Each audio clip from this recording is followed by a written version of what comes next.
Recorded Books presents an unabridged recording of The War of Art, Winning the Inner Creative Battle, by Stephen Pressfield, narrated by George Guidell. This book is copyrighted 2002 by Stephen Pressfield. This recording is copyrighted 2003 by Recorded Books. This book opens with the following foreword by Robert McKee. Stephen Pressfield wrote The War of Art for me. He undoubtedly wrote it for you, too, but I know he did it expressly for me, because I hold Olympic records for procrastination. I can procrastinate thinking about my procrastination problem. I can procrastinate dealing with my problem of procrastinating thinking about my procrastination problem. So Pressfield, that devil, asked me to write this foreword against a deadline, knowing that no matter how much I stalled, eventually I'd have to knuckle down and do the work. At the last possible hour I did, and as I leafed through Book 1, Defining the Enemy, I saw myself staring back guilty-eyed from every page. But then Book 2 gave me a battle plan, Book 3 a vision of victory, and as I closed The War of Art, I felt a surge of positive calm. I now know I can win this war, and if I can, so can you. To begin Book 1, Pressfield labels the enemy of creativity resistance, his all-encompassing term for what Freud called the death wish, that destructive force inside human nature that rises whenever we consider a tough, long-term course of action that might do for us or others something that's actually good. He then presents a rogues gallery of the many manifestations of resistance. You will recognize each and every one, for this force lives within us all. Self-sabotage, self-deception, self-corruption. We writers know it as block, a paralysis whose symptoms can bring on appalling behavior. Some years ago, I was as blocked as a Calcutta sewer, so what did I do? I decided to try on all my clothes. To show just how anal I can get, I put on every shirt, pair of pants, sweater, jacket, and sock, sorting them into piles: spring, summer, fall, winter, Salvation Army. Then I tried them on all over again, this time parsing them into spring casual, spring formal, summer casual. 2 days of this, and I thought I was going mad. Want to know how to cure writer's block? It's not a trip to your psychiatrist, for as Pressfield wisely points out, seeking support is resistance at its most seductive. No, the cure is found in Book 2, Turning Pro. Stephen Pressfield is the very definition of a pro.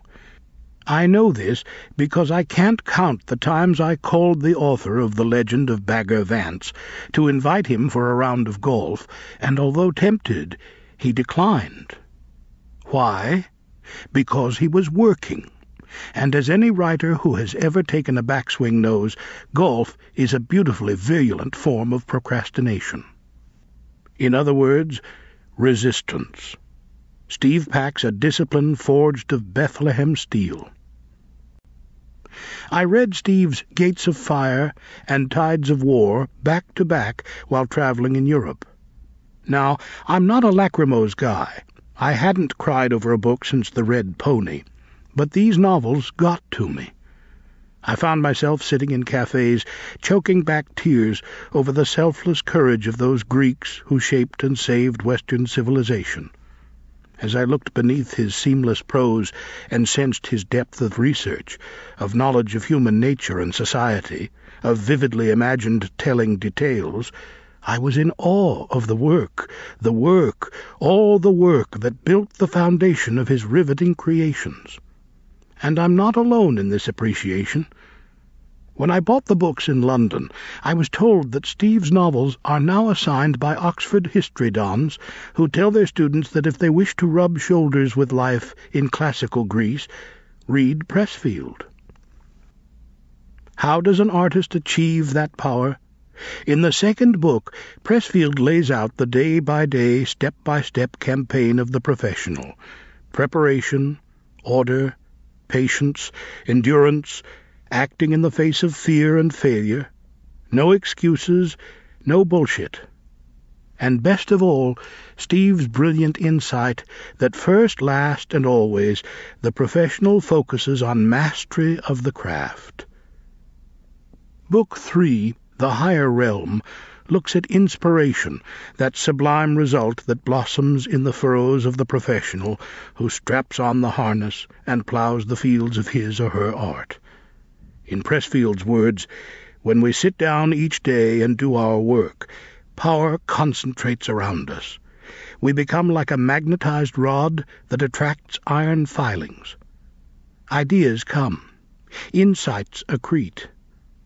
On this, the effect of inspiration, Steve and I absolutely agree. Indeed, stunning images and ideas arrive as if from nowhere. In fact, these seemingly spontaneous flashes are so amazing, it's hard to believe that our unworthy selves created them. From where, therefore, does our best stuff come? It's on this point, however, the cause of inspiration, that we see things differently. In Book 1, Steve traces resistance down its evolutionary roots to the genes. I agree, the cause is genetic. That negative force, that dark antagonism to creativity, is embedded deep in our humanity. But in Book 3, he shifts gears and looks for the cause of inspiration, not in human nature, but on a higher realm. Then, with a poetic fire, he lays out his belief in muses and angels. The ultimate source of creativity, he argues, is divine. Many, perhaps most, readers will find Book 3 profoundly moving. I, on the other hand, believe that the source of creativity is found on the same plane of reality as resistance. It, too, is genetic. It's called talent, the innate power to discover the hidden connection between two things, images, ideas, words, that no one else has ever seen before, link them, and create for the world a third, utterly unique work. Like our IQ, talent is a gift from our ancestors. If we're lucky, we inherit it. In the fortunate talented few, the dark dimension of their natures will first resist the labor that creativity demands, but once they commit to the task, their talented side stirs to action and rewards them with astonishing feats.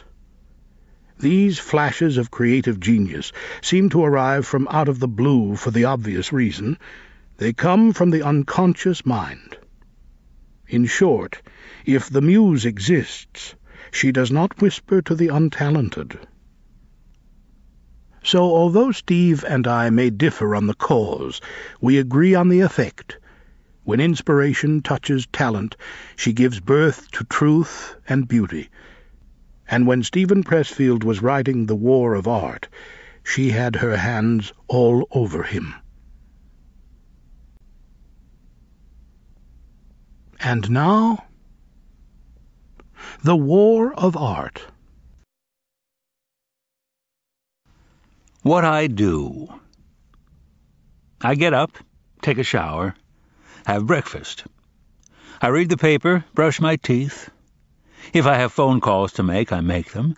I've got my coffee now. I put on my lucky work boots and stitch up the lucky laces that my niece Meredith gave me. I head back to my office, crank up the computer.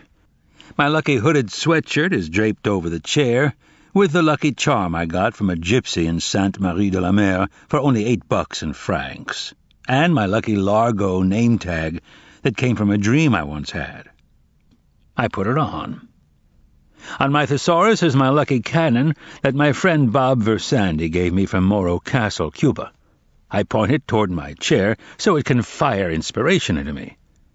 I say my prayer, which is the invocation of the Muse from Homer's Odyssey, translation by T.E. Lawrence of Arabia, which my dear mate Paul Rink gave me and which sits near my shelf with the cufflinks that belonged to my father and my lucky acorn from the battlefield at Thermopylae.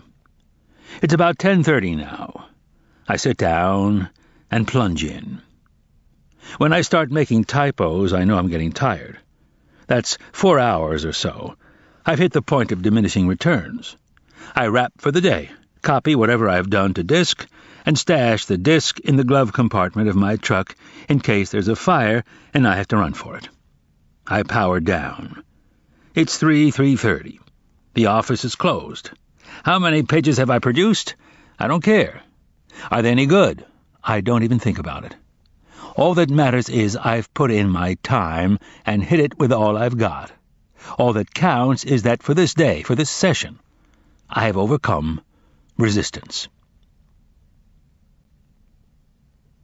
What I know. There's a secret that real writers know that wannabe writers don't. And the secret is this. It's not the writing part that's hard.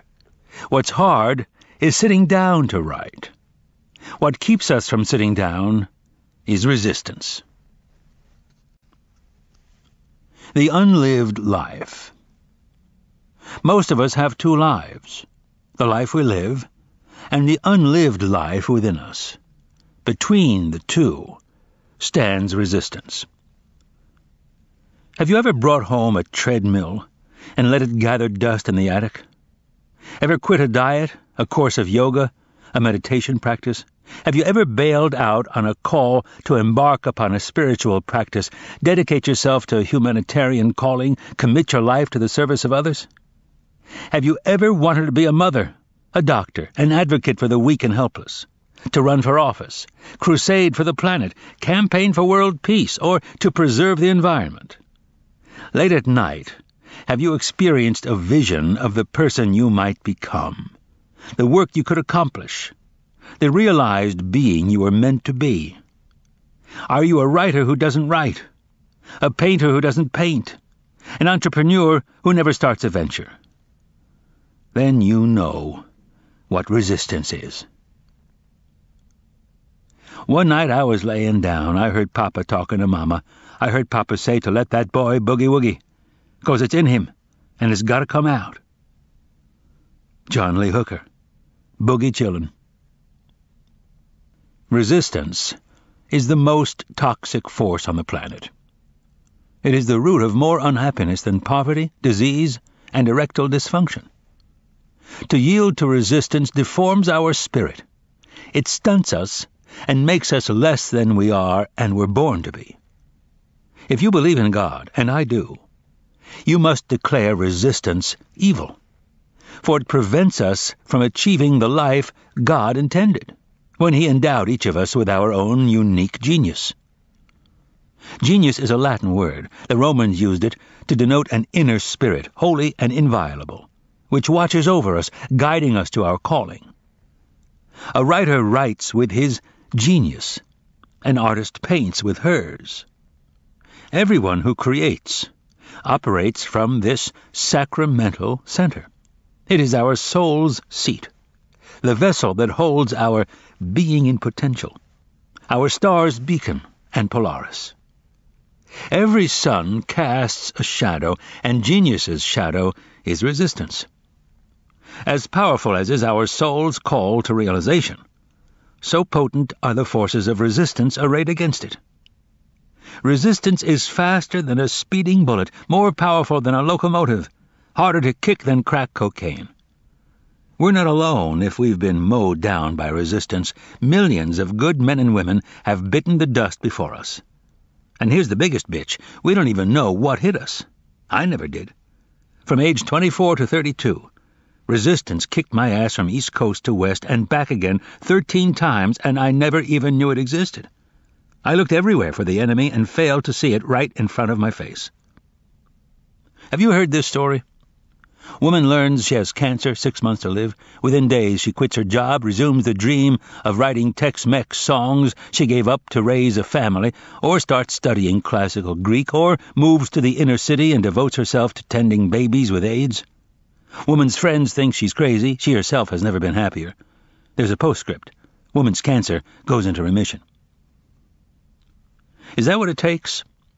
Do we have to stare death in the face to make us stand up and confront resistance? Does resistance have to cripple and disfigure our lives before we wake up to its existence? How many of us have become drunks and drug addicts, developed tumors and neuroses, succumbed to painkillers, gossip, and compulsive cell phone use simply because we don't do that thing that our hearts, our inner genius, is calling us to? Resistance defeats us.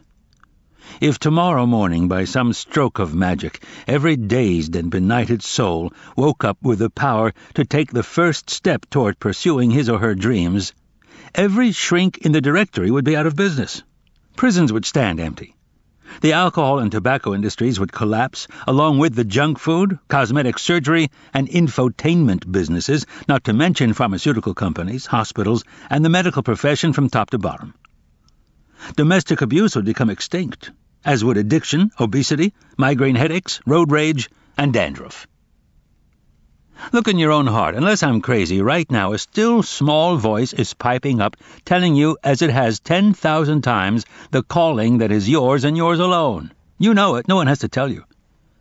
And unless I'm crazy, you're no closer to taking action on it than you were yesterday, or will be tomorrow.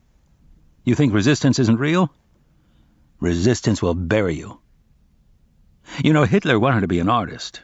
At 18, he took his inheritance, 700 kronen, and moved to Vienna to live and study. He applied to the Academy of Fine Arts and later to the School of Architecture. Ever see one of his paintings? Neither have I. Resistance beat him. Call it overstatement, but I'll say it anyway. It was easier for Hitler to start World War II than it was for him to face a blank square of canvas. Book 1. Resistance. Defining the enemy. The enemy is a very good teacher. The Dalai Lama. Resistance's greatest hits.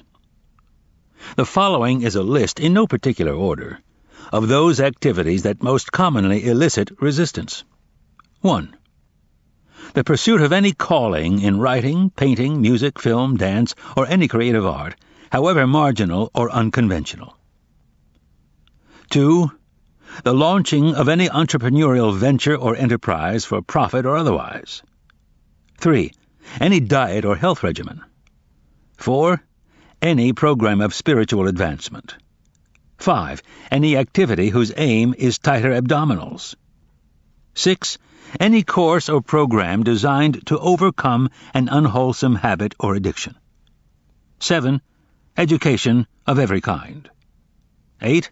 Any act of political, moral, or ethical courage, including the decision to change for the better some unworthy pattern of thought or conduct in ourselves.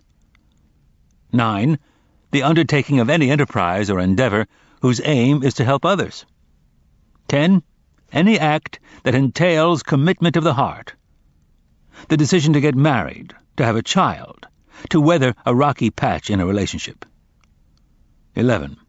The taking of any principled stand in the face of adversity. In other words, any act that rejects immediate gratification in favor of long-term growth, health, or integrity. Or, expressed another way, any act that derives from our higher nature instead of our lower. Any of these will elicit resistance. Now, what are the characteristics of resistance? Resistance is invisible.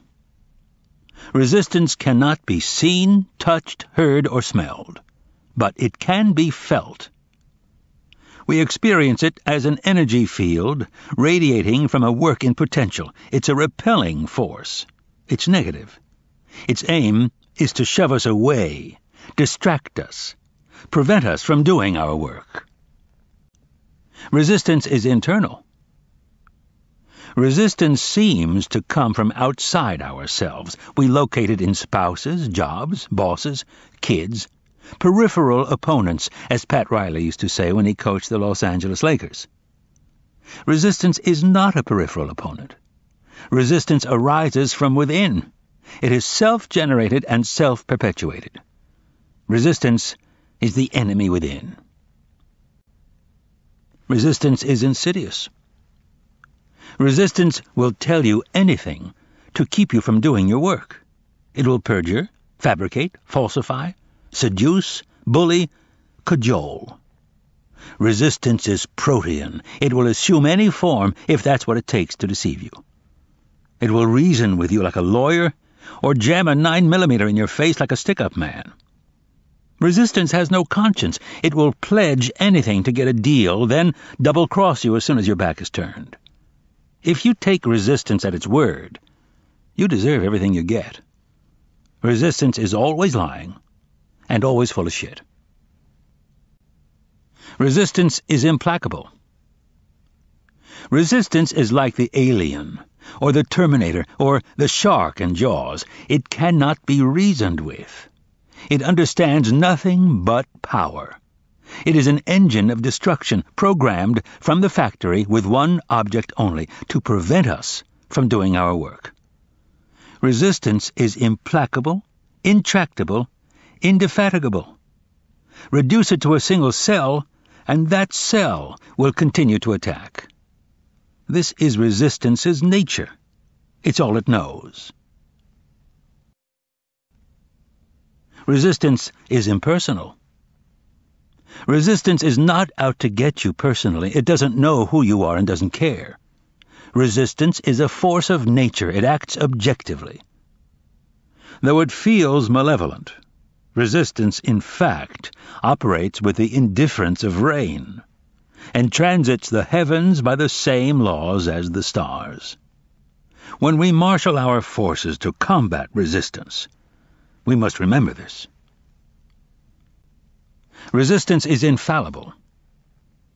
Like a magnetized needle floating on a surface of oil, resistance will unfailingly point to true north, meaning that calling or action it most wants to stop us from doing. We can use this. We can use it as a compass. We can navigate by resistance, letting it guide us to that calling or action that we must follow before all others. Rule of thumb: the more important a call or action is to our soul's evolution, the more resistance we will feel toward pursuing it. Resistance is universal. We're wrong if we think we're the only ones struggling with resistance. Everyone who has a body experiences resistance. Resistance never sleeps. Henry Fonda was still throwing up before each stage performance, even when he was 75. In other words, fear doesn't go away. The warrior and the artist live by the same code of necessity which dictates that the battle must be fought anew every day. Resistance plays for keeps. Resistance's goal is not to wound or disable. Resistance aims to kill.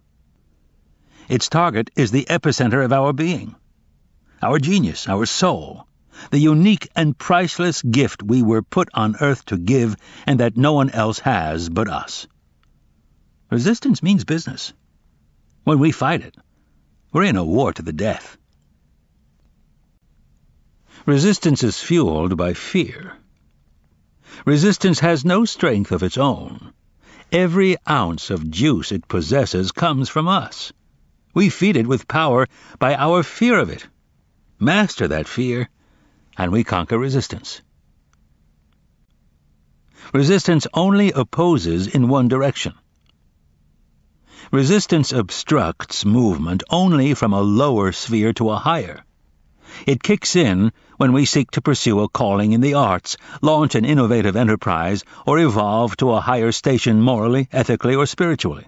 So, if you're in Calcutta, working with the Mother Teresa Foundation, and you're thinking of bolting to launch a career in telemarketing, relax. Resistance will give you a free pass. Resistance is most powerful at the finish line. Odysseus almost got home years before his actual homecoming. Ithaca was in sight, close enough that the sailors could see the smoke of their families' fires on shore.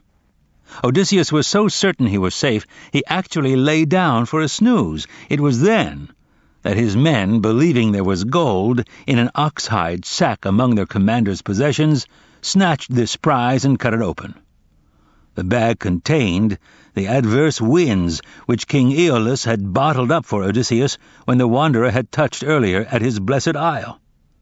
The winds burst forth now in one mad blow, driving Odysseus's ships back across every league of ocean they had with such difficulty traversed, making him endure further trials and sufferings before, at last and alone, he reached home for good. The danger is greatest when the finish line is in sight. At this point, resistance knows we're about to beat it. It hits the panic button. It marshals one last assault and slams us with everything it's got. The professional must be alert for this counterattack. Be wary at the end. Don't open that bag of wind. Resistance recruits allies. Resistance, by definition, is self-sabotage, but there's a parallel peril that must also be guarded against: sabotage by others. When a writer begins to overcome her resistance, in other words, when she actually starts to write, she may find that those close to her begin acting strange. They may become moody or sullen, they may get sick, they may accuse the awakening writer of changing, of not being the person she was. The closer these people are to the awakening writer, the more bizarrely they will act and the more emotion they will put behind their actions. They are trying to sabotage her. The reason is that they are struggling, consciously or unconsciously, against their own resistance. The awakening writer's success becomes a reproach to them. If she can beat these demons, why can't they?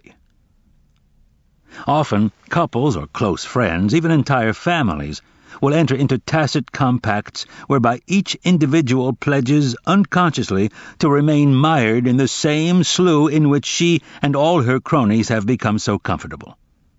The highest treason a crab can commit is to make a leap for the rim of the bucket.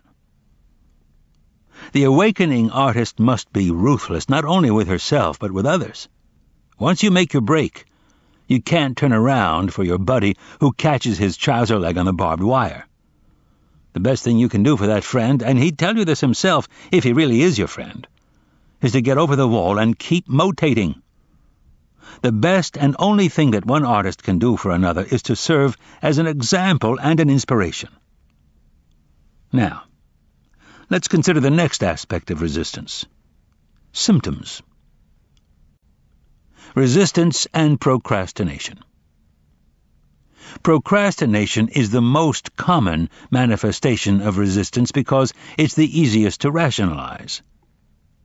We don't tell ourselves, "I'm never going to write my symphony." Instead, we say, "I'm going to write my symphony. I'm just going to start tomorrow." Resistance and Procrastination, Part 2. The most pernicious aspect of procrastination is that it can become a habit. We don't just put off our lives today, we put them off till our deathbed. Never forget, this very moment we can change our lives. There never was a moment, and never will be, when we are without the power to alter our destiny. This second, we can turn the tables on resistance. This second, we can sit down and do our work. Resistance and sex.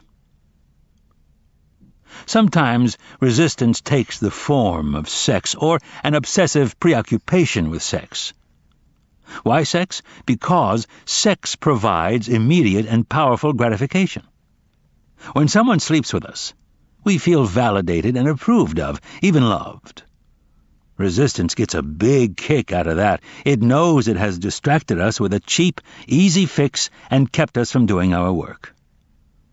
Of course, not all sex is a manifestation of resistance. In my experience, you can tell by the measure of hollowness you feel afterward.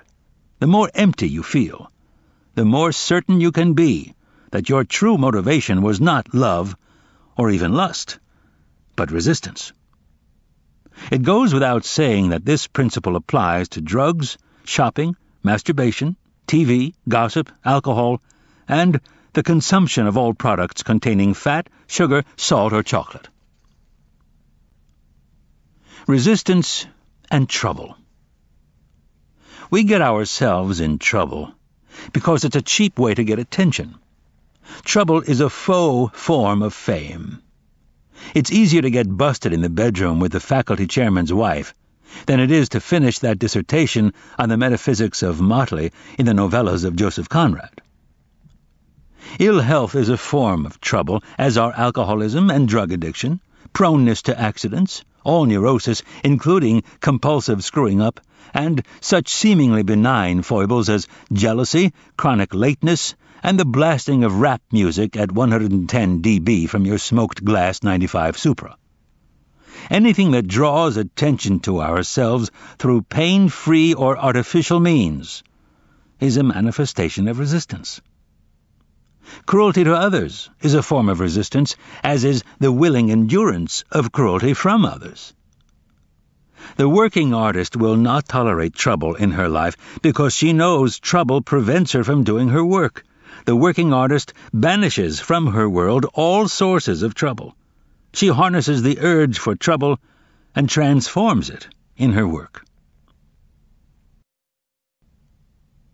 Resistance and self-dramatization. Creating soap opera in our lives is a symptom of resistance. Why put in years of work designing a new software interface when you can get just as much attention by bringing home a boyfriend with a prison record? Sometimes entire families participate unconsciously in a culture of self-dramatization. The kids fuel the tanks, the grown-ups arm the phasers, the whole starship lurches from one spine-tingling episode to another. And the crew knows how to keep it going. If the level of drama drops below a certain threshold, someone jumps in to amp it up. Dad gets drunk, Mom gets sick, Janie shows up for church with an Oakland Raiders tattoo. It's more fun than a movie, and it works. Nobody gets a damn thing done. Sometimes I think of resistance as a sort of evil twin to Santa Claus, who makes his rounds house to house, making sure that everything's taken care of. When he comes to a house that's hooked on self-dramatization, his ruddy cheeks glow, and he giddy-ups away behind his 8 tiny reindeer.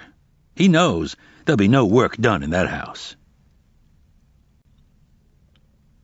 Resistance and self-medication. Do you regularly ingest any substance, controlled or otherwise, whose aim is the alleviation of depression, anxiety, etc.? I offer the following experience. I once worked as a writer for a big New York ad agency. Our boss used to tell us, invent a disease. Come up with the disease, he said, and we can sell the cure. Attention deficit disorder, seasonal affect disorder, social anxiety disorder. These aren't diseases. They're marketing ploys. Doctors didn't discover them. Copywriters did. Marketing departments did. Drug companies did. Depression and anxiety may be real, but they can also be resistance. When we drug ourselves to blot out our soul's call, we are being good Americans and exemplary consumers. We're doing exactly what TV commercials and pop materialist culture have been brainwashing us to do from birth. Instead of applying self-knowledge, self-discipline, delayed gratification, and hard work, we simply consume a product. Many pedestrians have been maimed or killed at the intersection of resistance and commerce. Resistance and victimhood. Doctors estimate that 70 to 80% of their business is non-health related. People aren't sick. They're self-dramatizing. Sometimes the hardest part of a medical job is keeping a straight face. As Jerry Seinfeld observed of his 20 years of dating, That's a lot of acting fascinated. The acquisition of a condition lends significance to one's existence. An illness, a cross to bear. Some people go from condition to condition. They cure one and another pops up to take its place. The condition becomes a work of art in itself, a shadow version of the real creative act the victim is avoiding by expending so much care cultivating his condition. A victim act is a form of passive aggression. It seeks to achieve gratification not by honest work or a contribution made out of one's experience or insight or love, but by the manipulation of others through silent and not-so-silent threat. The victim compels others to come to his rescue or to behave as he wishes by holding them hostage to the prospect of his own further illness, meltdown, mental dissolution, or simply by threatening to make their lives so miserable that they do what he wants. Casting yourself as a victim is the antithesis of doing your work. Don't do it. If you're doing it, stop.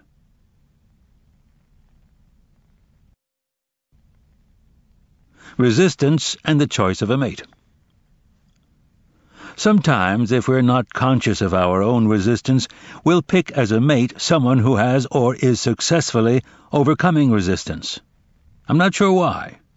Maybe it's easier to endow our partner with the power that we in fact possess but are afraid to act upon. Maybe it's less threatening to believe that our beloved spouse is worthy to live out his or her unlived life while we are not. Or maybe we're hoping to use our mate as a model. Maybe we believe, or wish we could, that some of our spouse's power will rub off on us if we just hang around it long enough. This is how resistance disfigures love. The stew it creates is rich, it's colorful. Tennessee Williams could work it up into a trilogy. But is it love? If we're the supporting partner, shouldn't we face our own failure to pursue our unlived life, rather than hitchhike on our spouse's coattails? And if we're the supported partner, shouldn't we step out from the glow of our loved one's adoration, and instead encourage him to let his own light shine? Resistance and this book. When I began this book, resistance almost beat me. This is the form it took. It told me, the voice in my head, that I was a writer of fiction, not non-fiction, and that I shouldn't be exposing these concepts of resistance literally and overtly. Rather, I should incorporate them metaphorically into a novel. That's a pretty damn subtle and convincing argument. The rationalization resistance presented me with was that I should write, say, a war piece, in which the principles of resistance were expressed as the fear a warrior feels. Resistance also told me I shouldn't seek to instruct or put myself forward as a purveyor of wisdom, that this was vain, egotistical, possibly even corrupt, and that it would work harm to me in the end. That scared me. It made a lot of sense. What finally convinced me to go ahead was simply that I was so unhappy not going ahead. I was developing symptoms.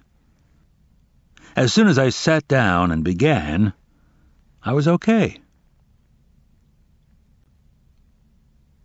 Resistance and unhappiness. What does resistance feel like? First, unhappiness. We feel like hell. A low-grade misery pervades everything. We're bored, we're restless, we can't get no satisfaction.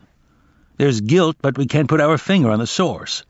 We want to go back to bed. We want to get up and party. We feel unloved and unlovable. We're disgusted. We hate our lives. We hate ourselves. Unalleviated, resistance mounts to a pitch that becomes unendurable. At this point, vices kick in. Dope, adultery, web surfing. Beyond that, resistance becomes clinical. Depression, aggression, dysfunction. Then actual crime and physical self-destruction. Sounds like life, I know. It isn't. It's resistance. What makes it tricky is that we live in a consumer culture that's acutely aware of this unhappiness and has massed all its profit-seeking artillery to exploit it. by selling us a product, a drug, a distraction. John Lennon once wrote, "Well, you think you're so clever and classless and free, but you're all fucking peasants, as far as I can see." As artists and professionals, it is our obligation to enact our own internal revolution, a private insurrection inside our own skulls. In this uprising, we free ourselves from the tyranny of consumer culture. We overthrow the programming of advertising, movies, video games, magazines, TV, and MTV by which we have been hypnotized from the cradle. We unplug ourselves from the grid by recognizing that we will never cure our restlessness by contributing our disposable income to the bottom line of Bullshit Incorporated, but only by doing our work. Resistance and fundamentalism. The artist and the fundamentalist both confront the same issue, the mystery of their existence as individuals. Each asks the same questions. Who am I? Why am I here? What is the meaning of my life? At more primitive stages of evolution, humanity didn't have to deal with such questions. In the states of savagery, of barbarism, in nomadic culture, medieval society, in the tribe and the clan, one's position was fixed by the commandments of the community. It was only with the advent of modernity, starting with the ancient Greeks, with the birth of freedom and of the individual, that such matters ascended to the fore. These are not easy questions. Who am I? Why am I here? They're not easy because the human being isn't wired to function as an individual. We're wired tribally, to act as part of a group. Our psyches are programmed by millions of years of hunter-gatherer evolution. We know what the clan is. We know how to fit into the band and the tribe. What we don't know is how to be alone. We don't know how to be free individuals. The artist and the fundamentalist arise from societies at differing stages of development. The artist is the advanced model. His culture possesses affluence, stability, enough excess of resource to permit the luxury of self-examination. The artist is grounded in freedom. He is not afraid of it. He is lucky. He was born in the right place. He has a core of self-confidence, of hope for the future. He believes in progress and evolution. His faith is that humankind is advancing, however haltingly and imperfectly, toward a better world. The fundamentalist entertains no such notion. In his view, humanity has fallen from a higher state. The truth is not out there awaiting revelation. It has already been revealed. The Word of God has been spoken and recorded by His prophet, be he Jesus, Muhammad, or Karl Marx. Fundamentalism is the philosophy of the powerless, the conquered, the displaced and the dispossessed. Its spawning ground is the wreckage of political and military defeat. As Hebrew fundamentalism arose during the Babylonian captivity, as white Christian fundamentalism appeared in the American South during Reconstruction, as the notion of the master race evolved in Germany following World War I. In such desperate times, the vanquished race would perish without a doctrine that restored hope and pride. Islamic fundamentalism ascends from the same landscape of despair and possesses the same tremendous and potent appeal. What exactly is this despair? It is the despair of freedom. The dislocation and emasculation experienced by the individual cut free from the familiar and comforting structures of the tribe and the clan, the village and the family. It is the state of modern life. The fundamentalist, or more accurately, the beleaguered individual who comes to embrace fundamentalism, cannot stand freedom. He cannot find his way into the future, so he retreats to the past. He returns in imagination to the glory days of his race and seeks to reconstitute both them and himself in their purer, more virtuous light. He gets back to basics, to fundamentals. Fundamentalism and art are mutually exclusive. There is no such thing as fundamentalist art. This does not mean that the fundamentalist is not creative. Rather, his creativity is inverted. He creates destruction. Even the structures he builds, his schools and networks of organization, are dedicated to annihilation of his enemies and of himself. But the fundamentalist reserves his greatest creativity for the fashioning of Satan, the image of his foe, in opposition to which he defines and gives meaning to his own life. Like the artist, the fundamentalist experiences resistance. He experiences it as temptation to sin. Resistance to the fundamentalist is the call of the evil one, seeking to seduce him from his virtue. The fundamentalist is consumed with Satan, whom he loves as he loves death. Is it coincidence that the suicide bombers of the World Trade Center frequented strip clubs during their training? Or that they conceived of their reward as a squadron of virgin brides and the license to ravish them in the fleshpots of heaven? The fundamentalist hates and fears women because he sees them as vessels of Satan, temptresses like Delilah who seduced Samson from his power. To combat the call of sin, that is, resistance, the fundamentalist plunges either into action or into the study of sacred texts. He loses himself in these much as the artist does in the process of creation. The difference is that while the one looks forward, hoping to create a better world, the other looks backward, seeking to return to a purer world from which he and all have fallen. The humanist believes that humankind, as individuals, is called upon to co-create the world with God. This is why he values human life so highly. In his view, things do progress, life does evolve. Each individual has value, at least potentially, in advancing this cause.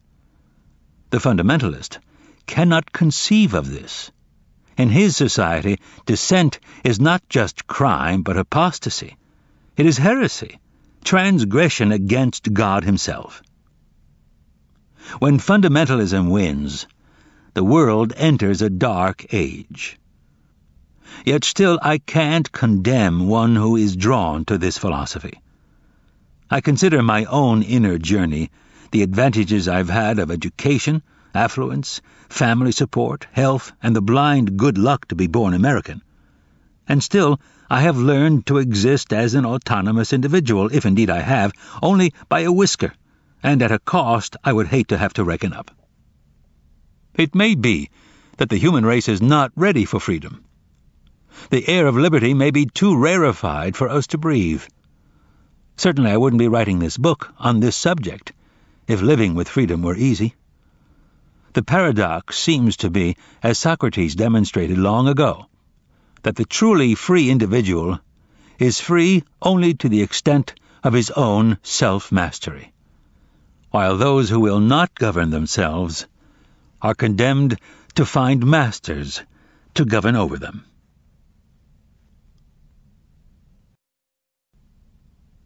Resistance and criticism. If you find yourself criticizing other people, you're probably doing it out of resistance. When we see others beginning to live their authentic selves, it drives us crazy if we have not lived out our own. Individuals who are realized in their own lives almost never criticize others. If they speak at all, it is to offer encouragement. Watch yourself. Of all the manifestations of resistance, most only harm ourselves. Criticism and cruelty harm others as well. Resistance and self-doubt. Self-doubt can be an ally. This is because it serves as an indicator of aspiration. It reflects love of something we dream of doing, and desire to do it. If you find yourself asking yourself and your friends, am I really a writer? Am I really an artist? Chances are you are. The counterfeit innovator is wildly self-confident. The real one is scared to death. Resistance and fear. Are you paralyzed with fear? That's a good sign. Fear is good. Like self-doubt, fear is an indicator. Fear tells us what we have to do. Remember our rule of thumb. The more scared we are of a work or calling, the more sure we can be that we have to do it.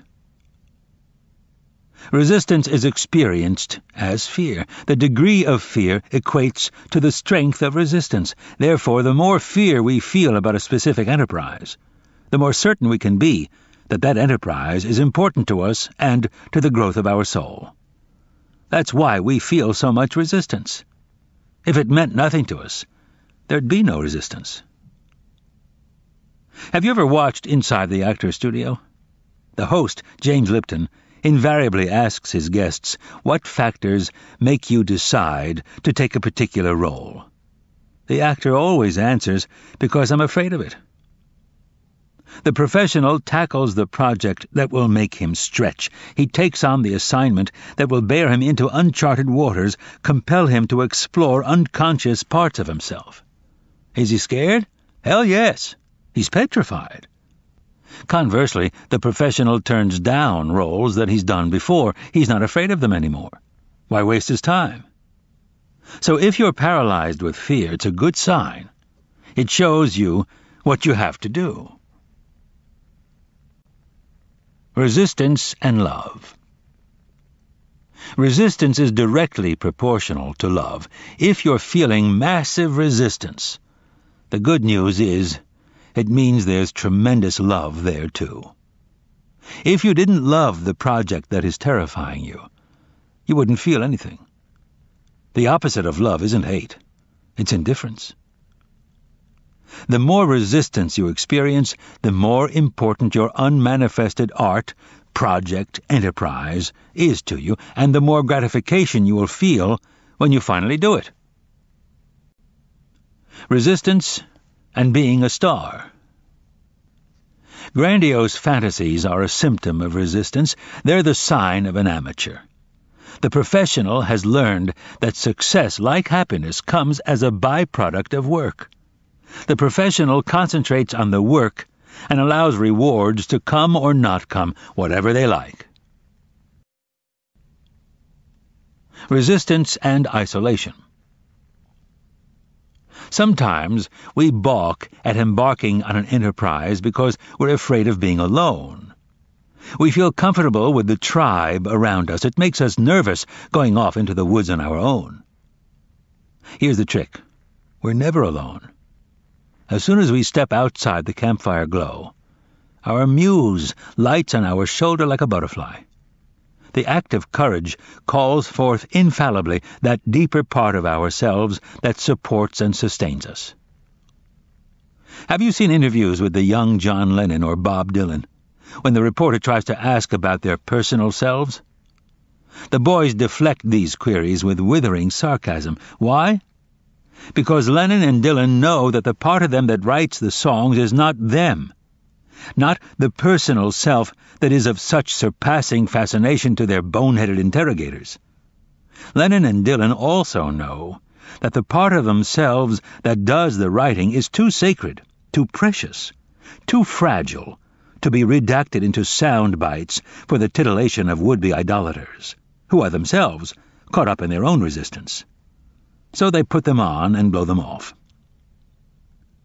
It is a commonplace among artists and children at play that they're not aware of time or solitude while they're chasing their vision. The hours fly. The sculptress and the tree-climbing tyke both look up blinking when Mom calls, "Supper time." Resistance and Isolation, Part 2. Friends sometimes ask, "Don't you get lonely sitting by yourself all day?" At first it seemed odd to hear myself answer, "No." Then I realized that I was not alone. I was in the book. I was with the characters. I was with myself. Not only do I not feel alone with my characters, they are more vivid and interesting to me than the people in my real life. If you think about it, the case can't be otherwise. In order for a book or any project or enterprise to hold our attention for the length of time it takes to unfold itself, it has to plug into some internal perplexity or passion that is of paramount importance to us. That problem becomes the theme of our work, even if we can't at the start understand or articulate it. As the characters arise, each embodies infallibly an aspect of that dilemma, that perplexity. These characters might not be interesting to anyone else, but they're absolutely fascinating to us. They are us. Meaner, smarter, sexier versions of ourselves. It's fun to be with them, because they're wrestling with the same issue that has its hooks into us. They're our soulmates, our lovers, our best friends, even the villains, especially the villains. Even in a book like this, which has no characters, I don't feel alone because I'm imagining the reader, whom I conjure as an aspiring artist, much like my own younger, less grizzled self, to whom I hope to impart a little starch and inspiration, and prime a little with some hard knocks, wisdom, and a few tricks of the trade. Resistance and healing. Have you ever spent time in Santa Fe? There's a subculture of healing there. The idea is that there's something therapeutic in the atmosphere, a safe place to go and get yourself together. There are other places, Santa Barbara and Ojai, California, come to mind, usually populated by upper-middle-class people with more time and money than they know what to do with, in which a culture of healing also obtains. The concept in all these environments seems to be that one needs to complete his healing before he is ready to do his work. This way of thinking, are you ahead of me, is a form of resistance. What are we trying to heal anyway? The athlete knows the day will never come when he wakes up pain-free. He has to play hurt. Remember, the part of us that we imagine needs healing is not the part we create from. That part is far deeper and stronger. The part we create from can't be touched by anything our parents did or society did. That part is unsullied, uncorrupted, soundproof, waterproof, and bulletproof. In fact, the more troubles we've got, the better and richer that part becomes. The part that needs healing is our personal life. Personal life has nothing to do with work. Besides, what better way of healing than to find our center of self-sovereignty? Isn't that the whole point of healing?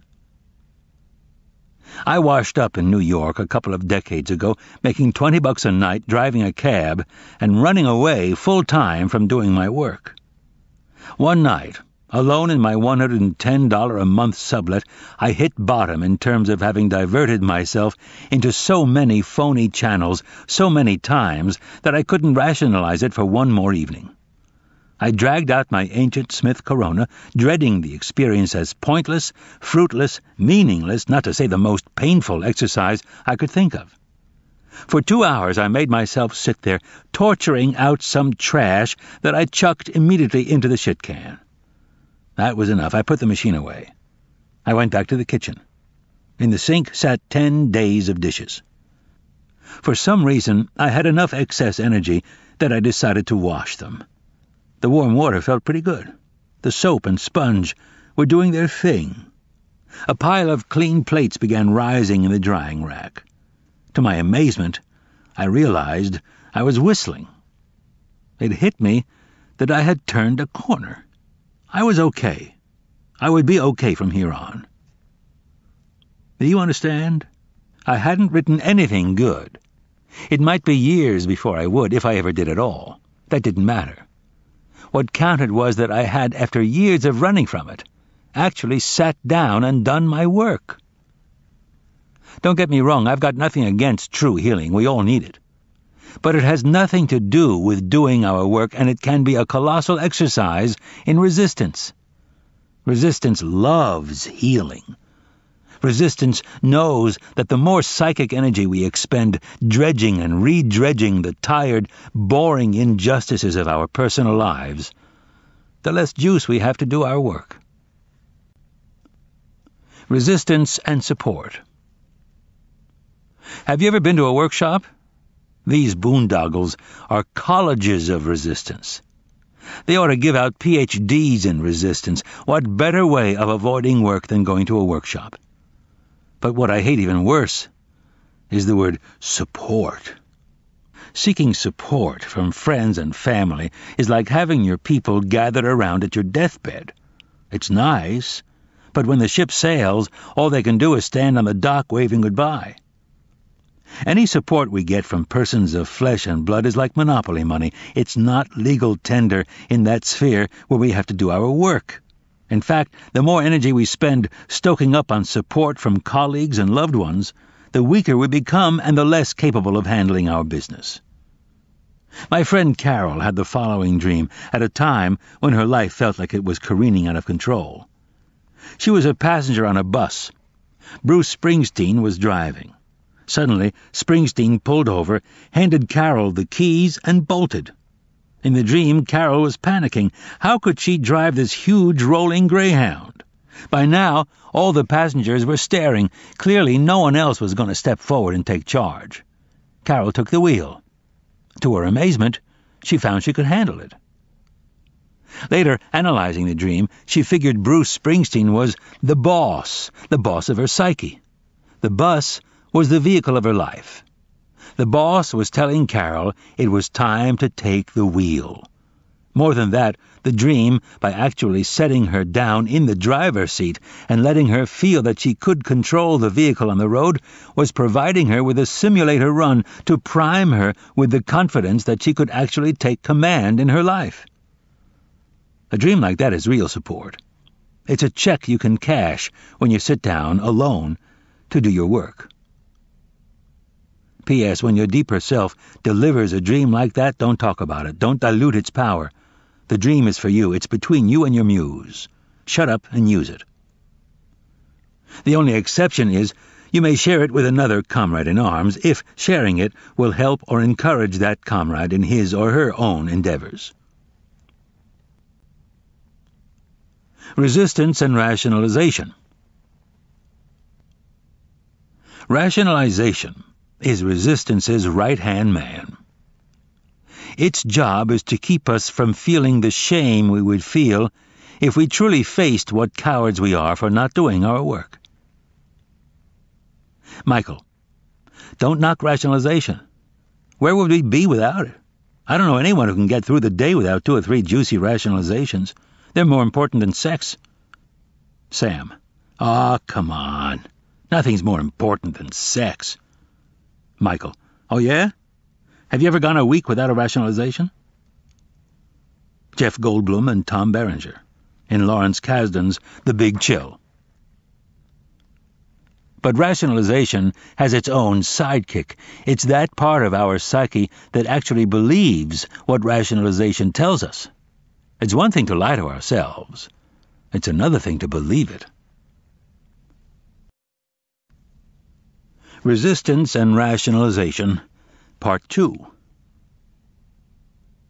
Resistance is fear, but resistance is too cunning to show itself naked in this form. Why? Because if resistance lets us see clearly that our own fear is preventing us from doing our work, we may feel shame at this, and shame may drive us to act in the face of fear. Resistance doesn't want us to do this, so it brings in rationalization. Rationalization is resistance's spin doctor. It's resistance's way of hiding the big stick behind its back. Instead of showing us our fear, which might shame us and impel us to do our work, resistance presents us with a series of plausible, rational justifications for why we shouldn't do our work. What's particularly insidious about the rationalizations that resistance presents to us is that a lot of them are true. They're legitimate. Our wife may really be in her 8th month of pregnancy. She may in truth need us at home. Our department may really be instituting a changeover that will eat up hours of our time. Indeed, it may make sense to put off finishing our dissertation, at least till after the baby's born. What resistance leaves out, of course, is that all this means diddly. Tolstoy had 13 kids and wrote War and Peace. Lance Armstrong had cancer and won the Tour de France 3 years and counting. Resistance can be beaten. If resistance couldn't be beaten, there would be no Fifth Symphony, no Romeo and Juliet, no Golden Gate Bridge. Defeating resistance is like giving birth. It seems absolutely impossible until you remember that women have been pulling it off successfully, with support and without, for 50 million years. Book 2. Combating Resistance. Turning Pro. It is one thing to study war, and another to live the warrior's life. Telamon of Arcadia, mercenary of the 5th century BC. Professionals and amateurs.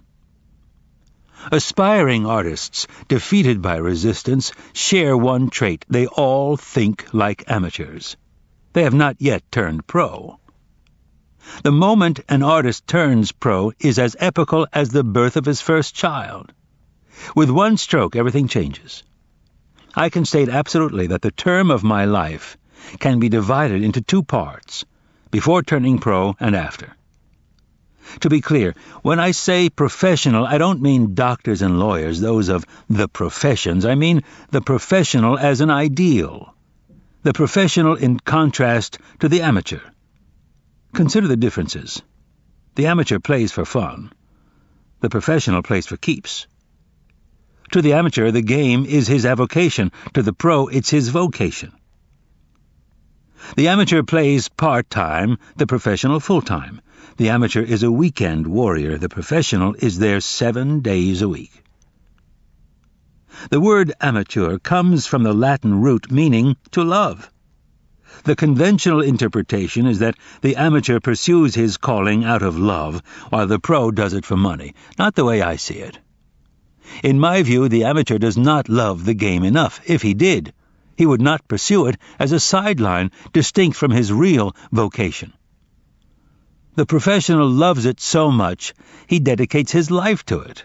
He commits full-time. That's what I mean when I say turning pro. Resistance hates it when we turn pro. A professional. Someone once asked Somerset Maugham if he wrote on a schedule or only when struck by inspiration. "I write only when inspiration strikes," he replied. "Fortunately, it strikes every morning at 9 o'clock sharp." That's a pro. In terms of resistance, Maugham was saying, "I despise resistance. I will not let it faze me. I will sit down and do my work." Maugham reckoned another, deeper truth, that by performing the mundane physical act of sitting down and starting to work, he set in motion a mysterious but infallible sequence of events that would produce inspiration as surely as if the goddess had synchronized her watch with his. He knew if he built it, she would come. What a writer's day feels like.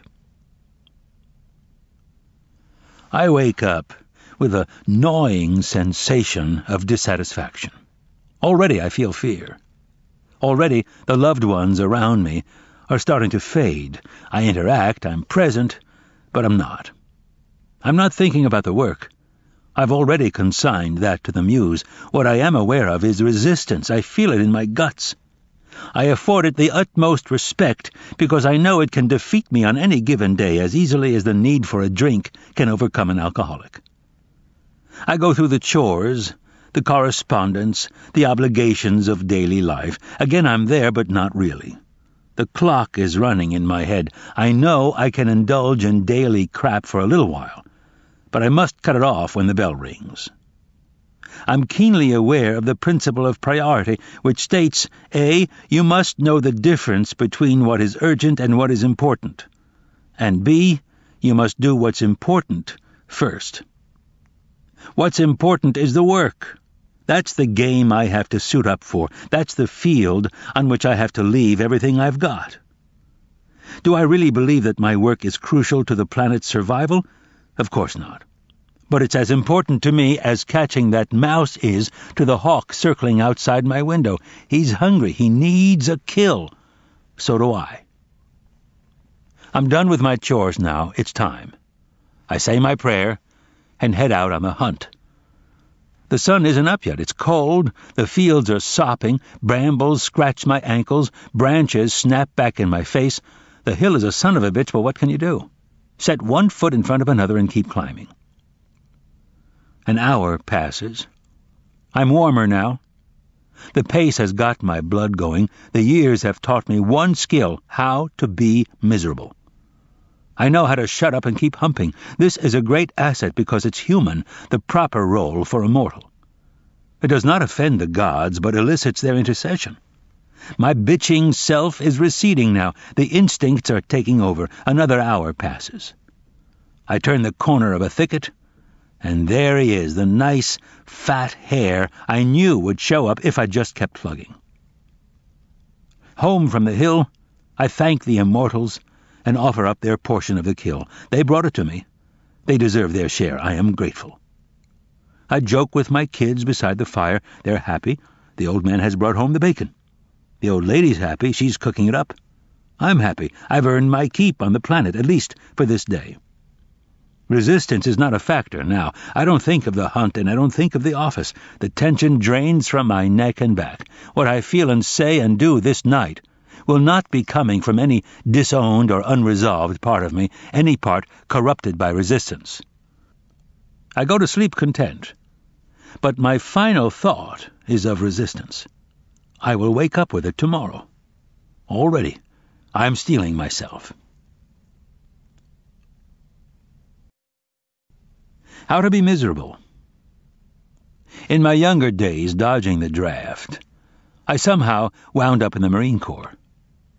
There's a myth that Marine training turns baby-faced recruits into bloodthirsty killers. Trust me, the Marine Corps is not that efficient.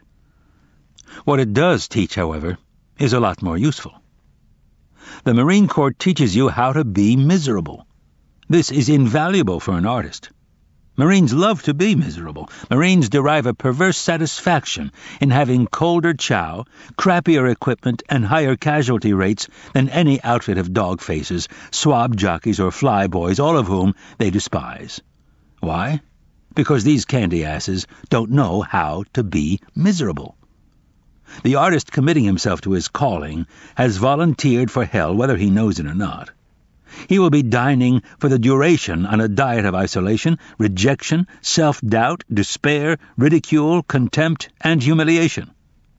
The artist must be like that Marine. He has to know how to be miserable. He has to love being miserable. He has to take pride in being more miserable than any soldier or swabby or jet jockey. Because this is war, baby. And war is hell. We're all pros already. All of us are pros in one area, our jobs. We get a paycheck. We work for money. We are professionals. Now, are there principles we can take from what we're already successfully doing in our workaday life and apply to our artistic aspirations? What exactly are the qualities that define us as professionals? 1, we show up every day. We might do it only because we have to keep from getting fired, but we do it. We show up every day. 2, we show up no matter what. In sickness and in health, come hell or high water, we stagger into the factory. We might do it only so as not to let down our co-workers, or for other, less noble reasons, but we do it. We show up no matter what. We stay on the job all day. Our minds may wander, but our bodies remain at the wheel. We pick up the phone when it rings. We assist the customer when he seeks our help. We don't go home till the whistle blows. 4, we are committed over the long haul. Next year we may go to another job, another company, another country, but we'll still be working. Until we hit the lottery, we are part of the labor force. 5, the stakes for us are high and real. This is about survival, feeding our families, educating our children. It's about eating. 6, we accept remuneration for our labor. We're not here for fun. We work for money. 7, we do not over-identify with our jobs. We may take pride in our work. We may stay late and come in on weekends, but we recognize that we are not our job descriptions. The amateur, on the other hand, over-identifies with his avocation, his artistic aspiration. He defines himself by it. He is a musician, a painter, a playwright. Resistance loves this. Resistance knows that the amateur composer will never write his symphony because he is overly invested in its success and over-terrified of its failure. The amateur takes it so seriously, it paralyzes him. 8. We master the technique of our jobs. 9. We have a sense of humor about our jobs. 10. We receive praise or blame in the real world. Now consider the amateur, the aspiring painter, the wannabe playwright. How does he pursue his calling? 1. He doesn't show up every day. 2. He doesn't show up no matter what. 3. He doesn't stay on the job all day. He is not committed over the long haul. The stakes for him are illusory and fake. He does not get money, and he over-identifies with his art. He does not have a sense of humor about failure. You don't hear him bitching, "This fucking trilogy is killing me." Instead, he doesn't write his trilogy at all. The amateur has not mastered the technique of his art, nor does he expose himself to judgment in the real world.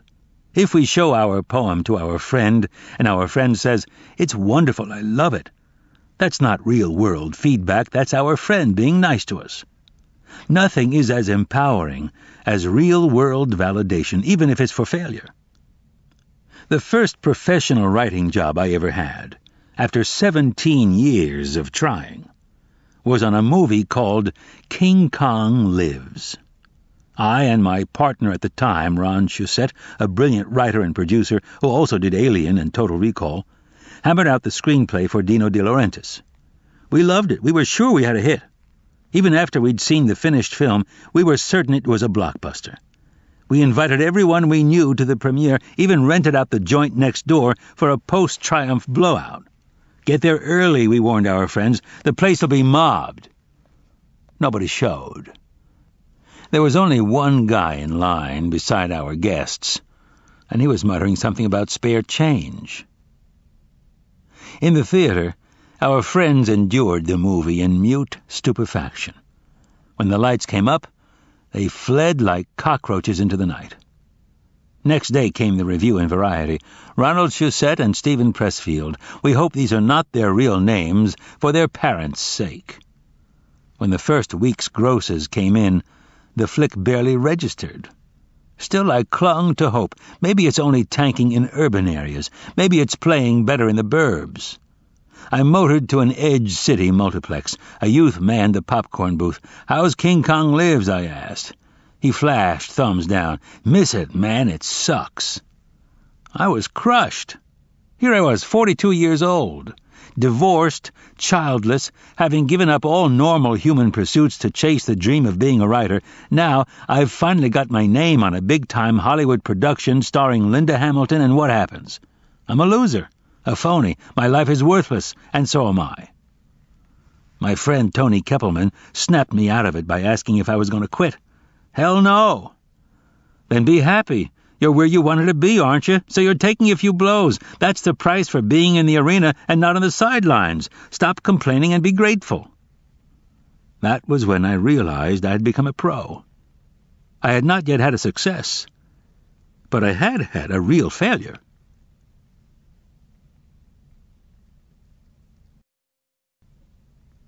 For love of the game. To clarify a point about professionalism, the professional, though he accepts money, does his work out of love. He has to love it. Otherwise, he wouldn't devote his life to it of his own free will. The professional has learned, however, that too much love can be a bad thing. Too much love can make him choke. The seeming detachment of the professional, the cold-blooded character to his demeanor, is a compensating device to keep him from loving the game so much that he freezes in action. Playing for money, or adopting the attitude of one who plays for money, lowers the fever. Remember what we said about fear, love, and resistance. The more you love your art, calling, enterprise, the more important its accomplishment is to the evolution of your soul, the more you will fear it and the more resistance you will experience facing it. The payoff of playing the game for money is not the money, which you may never see anyway, even after you turn pro.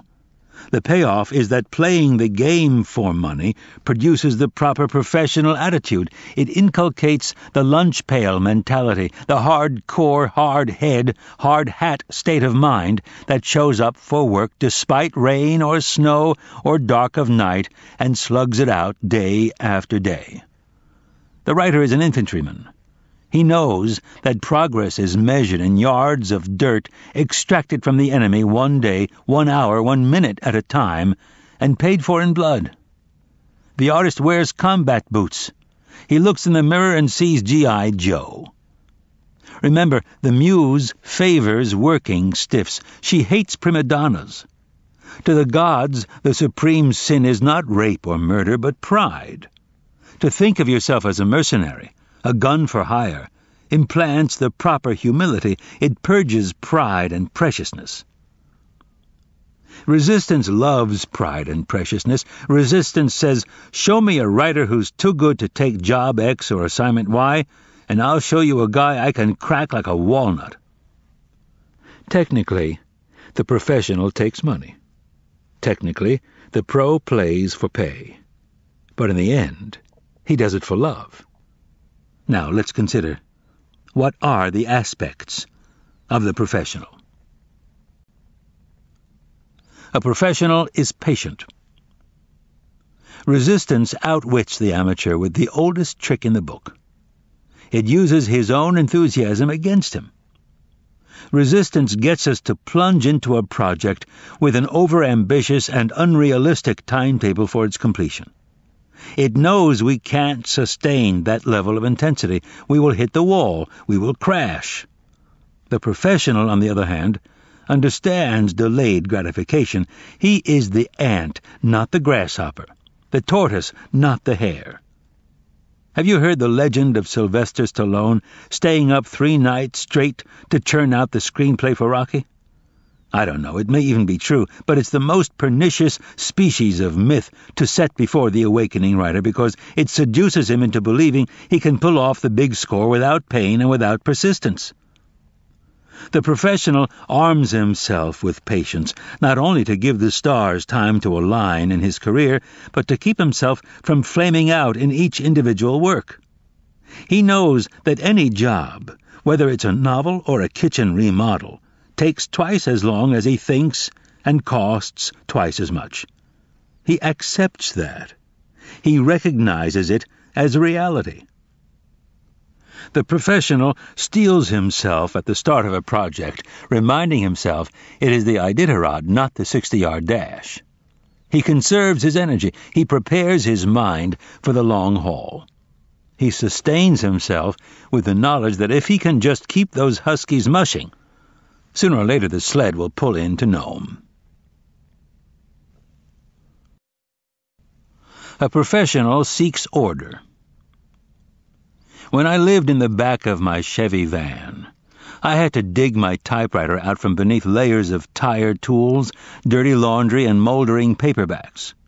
My truck was a nest, a hive, a hellhole on wheels whose sleeping surface I had to clear each night just to carve out a foxhole to snooze in. The professional cannot live like that. He is on a mission. He will not tolerate disorder. He eliminates chaos from his world in order to banish it from his mind. He wants the carpet vacuumed and the threshold swept, so the muse may enter and not soil her gown. A professional demystifies. A pro views her work as craft, not art. Not because she believes art is devoid of a mystical dimension. On the contrary, she understands that all creative endeavor is holy, but she doesn't dwell on it. She knows if she thinks about that too much, it will paralyze her. So she concentrates on technique. The professional masters how and leaves what and why to the gods. Like Somerset Maugham, she doesn't wait for inspiration. She acts in the anticipation of its apparition. The professional is acutely aware of the intangibles that go into inspiration. Out of respect for them, she lets them work. She grants them their sphere while she concentrates on hers. The sign of the amateur is over-glorification of and preoccupation with the mystery. The professional shuts up. She doesn't talk about it. She does her work. A professional acts in the face of fear. The amateur believes he must first overcome his fear, then he can do his work. The professional knows that fear can never be overcome. He knows there is no such thing as a fearless warrior or a dread-free artist. What Henry Fonda does after puking into the toilet in his dressing room is to clean up and march out on stage. He's still terrified, but he forces himself forward in spite of his terror.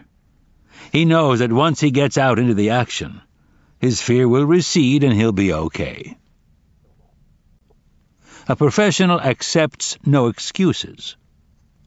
The amateur, underestimating Resistance's cunning, permits the flu to keep him from his chapters. He believes the serpent's voice in his head that says mailing off that manuscript is more important than doing the day's work. The professional has learned better. He respects resistance. He knows if he caves in today, no matter how plausible the pretext, he'll be twice as likely to cave in tomorrow. The professional knows that resistance is like a telemarketer. If you so much as say hello, you're finished. The pro doesn't even pick up the phone. He stays at work. A professional plays it as it lays. My friend the Hawk and I were playing the first hole at Pressfield in Scotland. The wind was howling out of the left. I started an 8-iron 30 yards to windward, but the gale caught it. I watched in dismay as the ball sailed hard right, hit the green going sideways, and bounded off into the cabbage. Son of a bitch! I turned to our caddy. Did you see the wind take that shot? He gave that look that only Scottish caddies can give. Well, you've got to play the wind now, don't you? The professional conducts his business in the real world. Adversity, injustice, bad hops and rotten calls, even good breaks and lucky bounces all comprise the ground over which the campaign must be waged. The field is level, the professional understands, only in heaven. A professional is prepared. I'm not talking about craft, that goes without saying. The professional is prepared at a deeper level. He is prepared each day to confront his own self-sabotage. The professional understands that resistance is fertile and ingenious. It will throw stuff at him that he's never seen before. The professional prepares mentally to absorb blows and to deliver them. His aim is to take what the day gives him. He is prepared to be prudent and prepared to be reckless, to take a beating when he has to and to go for the throat when he can. He understands that the field alters every day. His goal is not victory. Success will come by itself when it wants to, but to handle himself, his insides, as sturdily and steadily as he can. A professional does not show off. A professional's work has style. It is distinctively his own, but he doesn't let his signature grandstand for him. His style serves the material. He does not impose it as a means of drawing attention to himself. This doesn't mean that the professional doesn't throw down a 360 tomahawk jam from time to time just to let the boys know he's still in business. A professional dedicates himself to mastering technique. The professional respects his craft. He does not consider himself superior to it. He recognizes the contributions of those who have gone before him. He apprentices himself to them.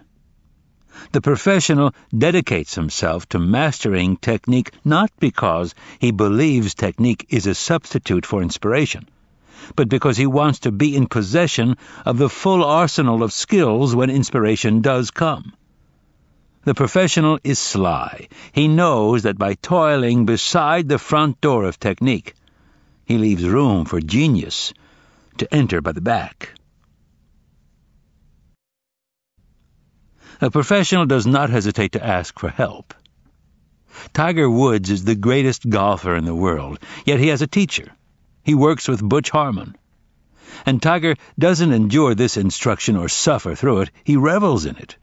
It's his keenest professional joy to get out there on the practice tee with Butch to learn more about the game he loves. Tiger Woods is the consummate professional. It would never occur to him, as it would to an amateur, that he knows everything or can figure everything out on his own. On the contrary, he seeks out the most knowledgeable teacher and listens with both ears. The student of the game knows that the levels of revelation that can unfold in golf, as in any art, are inexhaustible. A professional distances herself from her instrument. The pro stands at one remove from her instrument, meaning her person, her body, her voice, her talent. The physical, mental, emotional, and psychological being she uses in her work. She does not identify with this instrument. It is simply what God gave her, what she has to work with. She assesses it coolly, impersonally, objectively. The professional identifies with her consciousness and her will, not with the matter that her consciousness and will manipulate to serve her art. Does Madonna walk around the house in cone bras and come-fuck-me bustiers? She's too busy planning D-Day. Madonna does not identify with Madonna. Madonna employs Madonna. A professional does not take failure or success personally. When people say an artist has a thick skin, what they mean is not that the person is dense or numb, but that he has seated his professional consciousness in a place other than his personal ego. It takes tremendous strength of character to do this because our deepest instincts run counter to it. Evolution has programmed us to feel rejection in our guts. This is how the tribe enforced obedience, by wielding the threat of expulsion. Fear of rejection isn't just psychological, it's biological, it's in our cells. Resistance knows this and uses it against us. It uses fear of rejection to paralyze us and prevent us, if not from doing our work, then from exposing it to public evaluation. I had a dear friend who had labored for years on an excellent and deeply personal novel. It was done. He had it in its mailing box. But he couldn't make himself send it off. Fear of rejection unmanned him. The professional cannot take rejection personally because to do so reinforces resistance. Editors are not the enemy. Critics are not the enemy. Resistance is the enemy. The battle is inside our own heads. We cannot let external criticism, even if it's true, fortify our internal foe. That foe is strong enough already. A professional schools herself to stand apart from her performance, even as she gives herself to it heart and soul. The Bhagavad Gita tells us we have a right only to our labor, not to the fruits of our labor. All the warrior can give is his life. All the athlete can do is leave everything on the field. The professional loves her work. She is invested in it wholeheartedly. But she does not forget that the work is not her. Her artistic self contains many works and many performances. Already the next is percolating inside her. The next will be better, and the one after that better still. The professional self-validates. She is tough-minded. In the face of indifference or adulation, she assesses her stuff coldly and objectively. Where it fell short, she'll improve it. Where it triumphed, she'll make it better still. She'll work harder. She'll be back tomorrow. The professional gives an ear to criticism, seeking to learn and grow, but she never forgets that resistance is using criticism against her on a far more diabolical level. Resistance enlists criticism to reinforce the fifth column of fear already at work inside the artist's head, seeking to break her will and crack her dedication. The professional does not fall for this. Her resolution, before all others, remains. No matter what, I will never let resistance beat me. A professional endures adversity. I had been in Tinseltown 5 years. had finished 9 screenplays on spec, none of which had sold. Finally, I got a meeting with the big producer. He kept taking phone calls, even as I pitched my stuff. He had one of those headset things, so he didn't even have to pick up a receiver. The calls came in, and he took them. Finally, one came that was personal. "Would you mind?" he asked, indicating the door. "I need some privacy on this one." I exited. The door closed behind me. 10 minutes passed. I was standing out by the secretaries. 20 more minutes passed. Finally, the producer's door opened. He came out, pulling on his jacket. "Oh, I'm so sorry." He had forgotten all about me. I'm human. This hurt. I wasn't a kid either. I was in my 40s, with a rap sheet of failure as long as your arm. The professional cannot let himself take humiliation personally. Humiliation, like rejection and criticism, is the external reflection of internal resistance. The professional endures adversity. He lets the bird shit splash down on his slicker, remembering that it comes clean with a heavy-duty hosing. He himself, his creative center, cannot be buried, even beneath a mountain of guano. His core is bulletproof. Nothing can touch it unless he lets it. I saw a fat, happy old guy once in his Cadillac on the freeway. He had the AC going, Pointer Sisters on the CD, puffing on a stogie. His license plate? Dues paid. The professional keeps his eye on the donut and not on the hole. He reminds himself it's better to be in the arena, getting stomped by the bull, than to be up in the stands or out in the parking lot. A professional self-validates. An amateur lets the negative opinion of others unman him. He takes external criticism to heart, allowing it to trump his own belief in himself and his work. Resistance loves this. Can you stand another Tiger Woods story? With 4 holes to go on the final day of the 2001 Masters, which Tiger went on to win, completing the all-4 majors at one time slam, some chucklehead in the gallery snapped a camera shutter at the top of Tiger's backswing. Incredibly, Tiger was able to pull up in mid-swing and back off the shot. But that wasn't the amazing part. After looking daggers at the malefactor, Tiger recomposed himself, stepped back to the ball, and striped it 310 down the middle. That's a professional. It is tough-mindedness at a level most of us can't comprehend, let alone emulate. But let's look more closely at what Tiger did, or rather what he didn't do.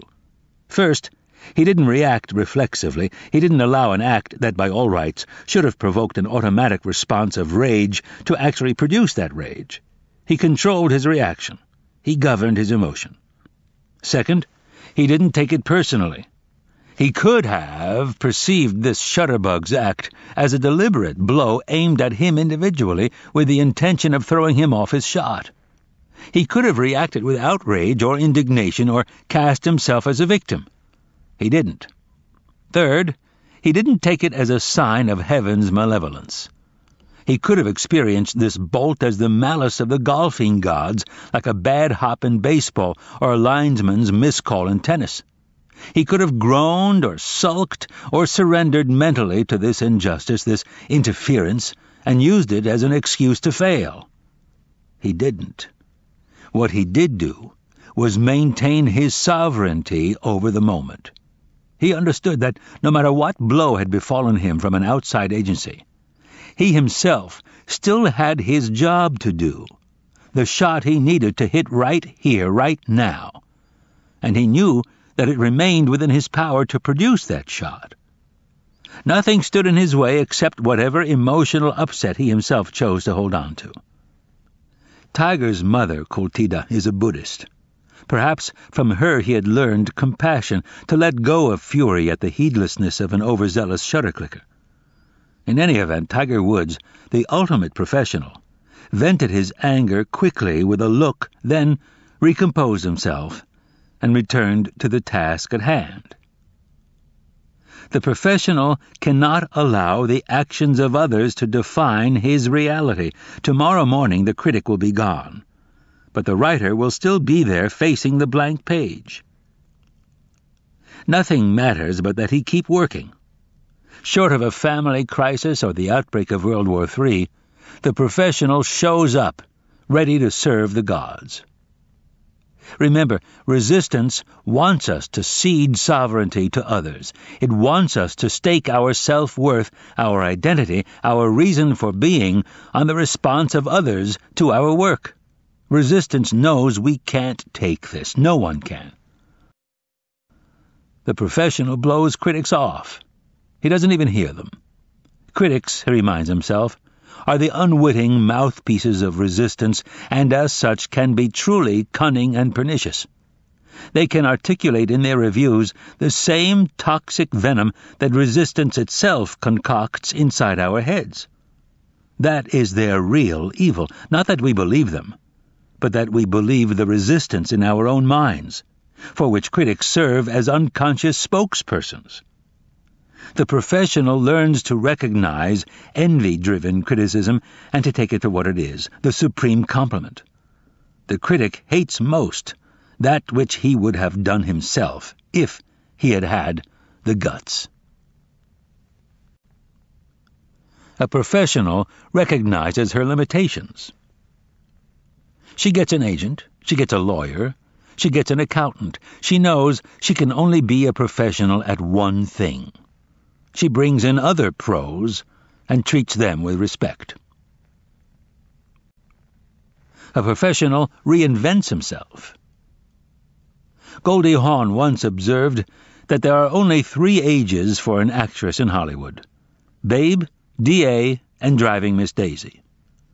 She was making a different point, but the truth remains. As artists, we serve the muse, and the muse may have more than one job for us over our lifetime.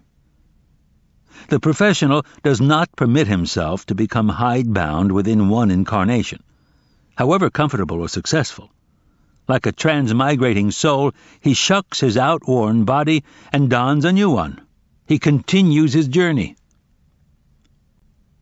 A professional is recognized by other professionals. The professional senses who has served his time and who hasn't. Like Alan Ladd and Jack Palance circling each other in chain. A gun recognizes another gun. You Incorporated. When I first moved to Los Angeles and made the acquaintance of working screenwriters, I learned that many had their own corporations. They provided their writing services not as themselves, but as loan-outs from their one-man businesses. Their writing contracts were FSO, for services of themselves. I had never seen this before. I thought it was pretty cool. For a writer to incorporate himself has certain tax and financial advantages, but what I love about it is the metaphor. I like the idea of being myself incorporated. That way I can wear 2 hats. I can hire myself and fire myself. I can even, as Robin Williams once remarked of writer-producers, blow smoke up my own ass.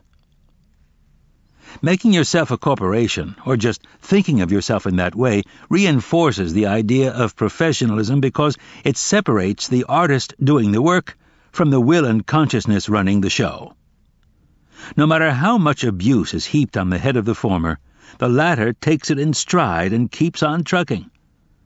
Conversely, with success, you, the writer, may get a swelled head, but you, the boss, remember how to take yourself down a peg. Have you ever worked in an office? Then you know about Monday morning status meetings.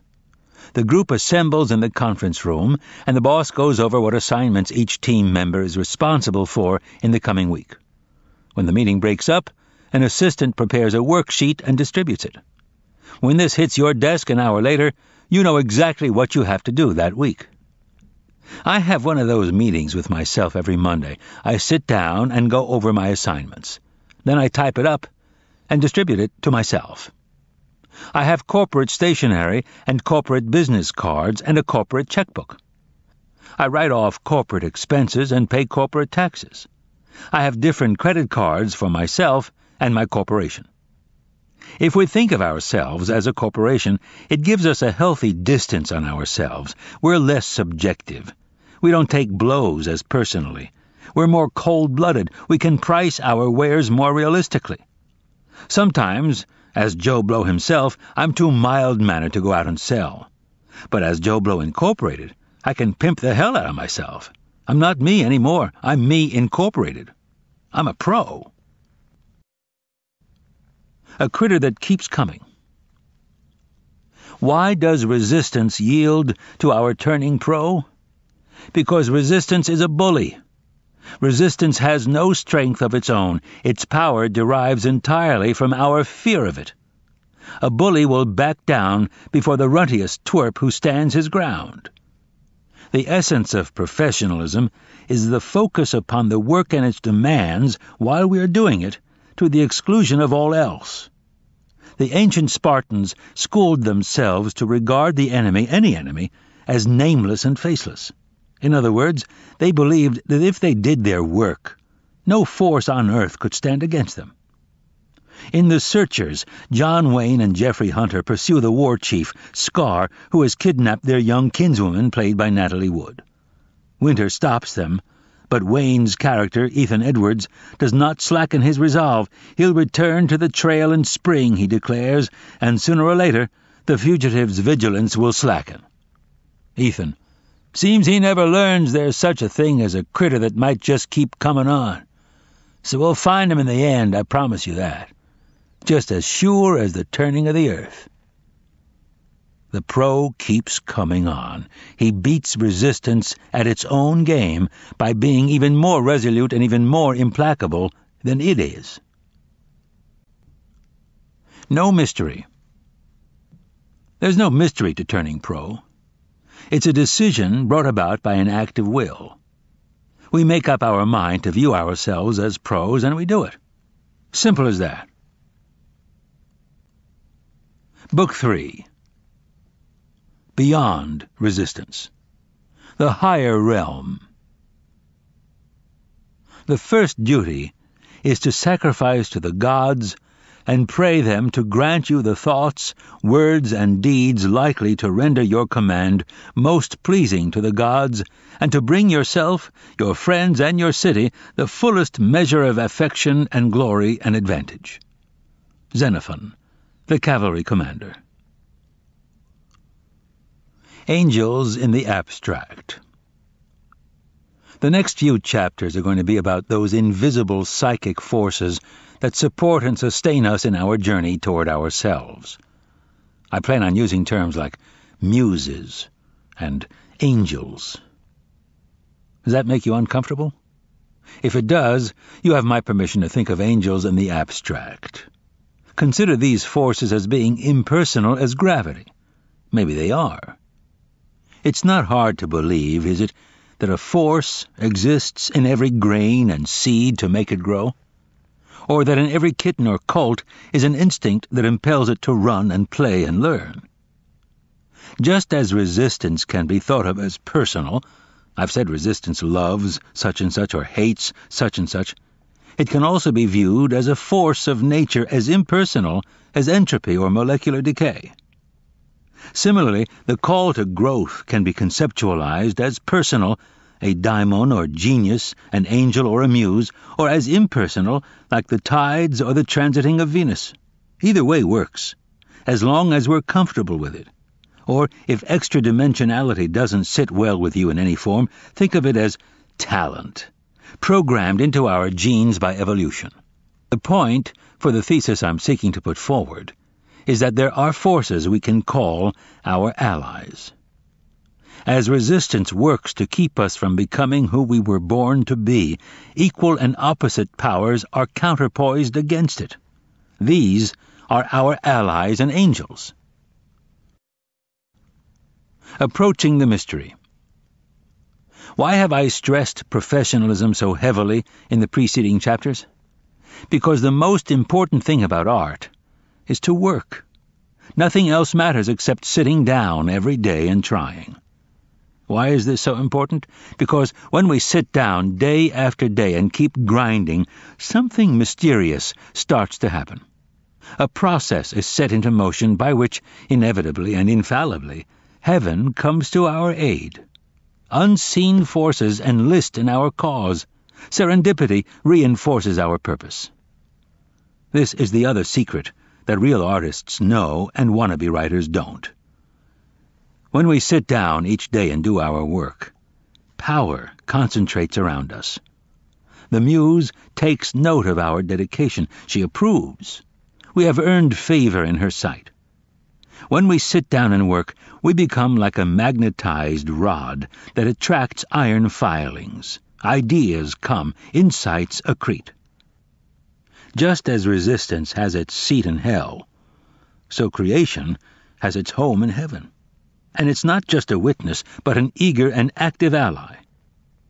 What I call professionalism, someone else might call the artist's code or the warrior's way. It's an attitude of egolessness and service. The knights of the Round Table were chaste and self-effacing, yet they dueled dragons. We're facing dragons too, fire-breathing griffins of the soul, whom we must outfight and outwit to reach the treasure of our self in potential, and to release the maiden who is God's plan and destiny for ourselves, and the answer to why we were put on this planet. Invoking the Muse. The quote from Xenophon that opens this section comes from a pamphlet called The Cavalry Commander, in which the celebrated warrior and historian proffers instruction to those young gentlemen who aspire to be officers of the Athenian Equestrian Corps. He declares that the commander's first duty, before he mucks out a stable or seeks funding from the Defense Review Board, is to sacrifice to the gods and invoke their aid. I do the same thing. The last thing I do before I sit down to work is say my prayer to the Muse. I say it out loud in absolute earnest. Only then do I get down to business. In my late 20s, I rented a little house in Northern California. I had gone there to finish a novel or kill myself trying. By that time, I had blown up a marriage to a girl I loved with all my heart, screwed up 2 careers, blah, blah, etc., all because, though I had no understanding of this at the time, I could not handle resistance. I had one novel 9/10 of the way through and another at 99/100 before I threw them in the trash. I couldn't finish them. I didn't have the guts. In yielding thusly to resistance, I fell prey to every vice, evil, distraction, you name it, mentioned heretofore, all leading nowhere, and finally washed up in this sleepy California town with my Chevy van, my cat Mo, and my antique Smith Corona. A guy named Paul Rink lived down the street. Look him up. He's in Henry Miller's Big Sur and the Oranges of Hieronymus Bosch. Paul was a writer. He lived in his camper, Moby Dick. I started each day over coffee with Paul. He turned me on to all kinds of authors I had never heard of, lectured me on self-discipline, dedication, the evils of the marketplace. But best of all, he shared with me his prayer, the invocation of the Muse from Homer's Odyssey, the T.E. Lawrence translation. Paul typed it out for me on his even more ancient than mine manual Remington. I still have it. It's yellow and parched as dust. The merest puff would blow it to powder. In my little house, I had no TV. I never read a newspaper or went to a movie. I just worked. One afternoon, I was banging away in the little bedroom I had converted to an office when I heard my neighbor's radio playing outside. Someone in a loud voice was declaiming, "To preserve, protect, and defend the Constitution of the United States." I came out. "What's going on? Didn't you hear? Nixon's out. They got a new guy in there." I had missed Watergate completely. I was determined to keep working. I had failed so many times, and caused myself and people I loved so much pain thereby, that I felt if I crapped out this time, I would have to hang myself. I didn't know what resistance was then. No one had schooled me in the concept. I felt it, though, big time. I experienced it as a compulsion to self-destruct. I could not finish what I started. The closer I got, the more different ways I'd find to screw it up. I worked for 26 months straight, taking only 2 out for a stint of migrant labor in Washington State, and finally, one day, I got to the last page and typed out, "The End."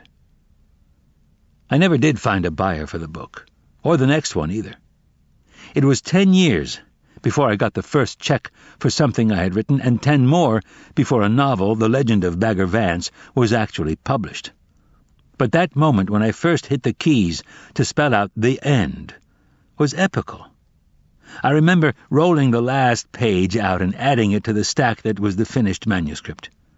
Nobody knew I was done, nobody cared, but I knew. I felt like a dragon I'd been fighting all my life, had just dropped dead at my feet and gasped out its last sulfuric breath. Rest in peace, motherfucker.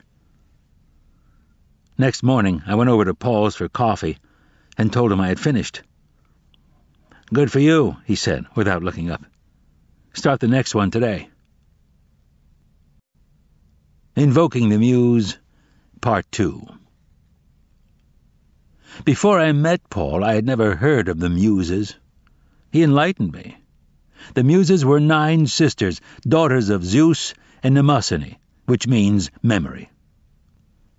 Their names are Clio, Erato, Thalia, Terpsichore, Calliope, Polyhymnia, Euterpe, Melpomene, and Urania. Their job is to inspire artists. Each muse is responsible for a different art. There's a neighborhood in New Orleans where the streets are named after the Muses. I lived there once and had no idea. I thought they were just weird names. Here's Socrates, in Plato's Phaedrus, on the noble effect of heaven-sent madness. The third type of possession and madness is possession by the Muses. When this seizes upon a gentle and virgin soul, it rouses it to inspired expression in lyric and other sorts of poetry, and glorifies countless deeds of the heroes of old for the instruction of posterity. But if a man comes to the door of poetry untouched by the madness of the Muses, believing that technique alone will make him a good poet, he and his sane compositions never reach perfection, but are utterly eclipsed by the performances of the inspired madman. The Greek way of apprehending the mystery was to personify it. The ancients sensed powerful primordial forces in the world. To make them approachable, they gave them human faces. They called them Zeus, Apollo, Aphrodite. American Indians felt the same mystery but rendered it in animistic forms: bear teacher, hawk messenger, coyote trickster. Our ancestors were keenly cognizant of forces and energies whose seat was not in this material sphere, but in a loftier, more mysterious one. What did they believe about this higher reality? First, they believed that death did not exist there. The gods are immortal. The gods, though not unlike humans, are infinitely more powerful. To defy their will is futile. To act toward heaven with pride is to call down calamity. Time and space display an altered existence in this higher dimension. The gods travel swift as thought. They can tell the future, some of them, and though the playwright Agathon tells us this alone is denied to God, the power to undo the past, yet the immortals can play tricks with time, as we ourselves may sometimes in dreams or visions. The universe, the Greeks believed, was not indifferent. The gods take an interest in human affairs and intercede for good or ill in our designs. The contemporary view is that all this is charming, but preposterous. Is it? Then answer this. Where did Hamlet come from? Where did the Parthenon come from? Where did nude descending a staircase come from? Testament of a Visionary. Eternity is in love with the creations of time. William Blake. The visionary poet, William Blake, was, so I understand, one of those half-mad avatars who appear in flesh from time to time, savants capable of ascending for brief periods to loftier planes and returning to share the wonders they have seen. Shall we try to decipher the meaning of the verse above? What Blake means by eternity, I think, is the sphere higher than this one, a plane of reality superior to the material dimension in which we dwell. In eternity, there's no such thing as time, or Blake's syntax wouldn't distinguish it from eternity, and probably no space either. This plane may be inhabited by higher creatures, or it may be pure consciousness or spirit. But whatever it is, according to Blake, it's capable of being in love. If beings inhabit this plane, I take Blake to mean that they are incorporeal. They don't have bodies. But they have a connection to the sphere of time, the one we live in. These gods or spirits participate in this dimension. They take an interest in it. Eternity is in love with the creations of time means, to me, that in some way these creatures of the higher sphere, or the sphere itself in the abstract, take joy in what we time-bound beings can bring forth into physical existence in our limited material sphere. It may be pushing the envelope, but if these beings take joy in the creations of time, might they not also nudge us a little to produce them? If that's true, then the image of the muse whispering inspiration in the artist's ear is quite apt. The timeless communicating to the time-bound. By Blake's model, as I understand it, it's as though the Fifth Symphony existed already in that higher sphere before Beethoven sat down and played da-da-da-dum. The catch was this. The work existed only as potential, without a body, so to speak. It wasn't music yet. You couldn't play it. You couldn't hear it. It needed someone. It needed a corporeal being, a human, an artist, or more precisely, a genius in the Latin sense of soul or animating spirit, to bring it into being on this material plane. So the muse whispered in Beethoven's ear. Maybe she hummed a few bars into a million other ears, but no one else heard her. Only Beethoven got it. He brought it forth. He made the Fifth Symphony a creation of time, which eternity could be in love with. So that eternity, whether we conceive of it as God, pure consciousness, infinite intelligence, omniscient spirit, or if we choose to think of it as beings, gods, spirits, avatars, when it or they hear somehow the sounds of earthly music, it brings them joy. In other words, Blake agrees with the Greeks. The gods do exist. They do penetrate our earthly sphere. Which brings us back to the muse. The muse, remember, is the daughter of Zeus, father of the gods, and memory, mnemosyne. That's a pretty impressive pedigree. I'll accept those credentials. I'll take Xenophon at his word. Before I sit down to work, I'll take a minute and show respect to this unseen power who can make or break me.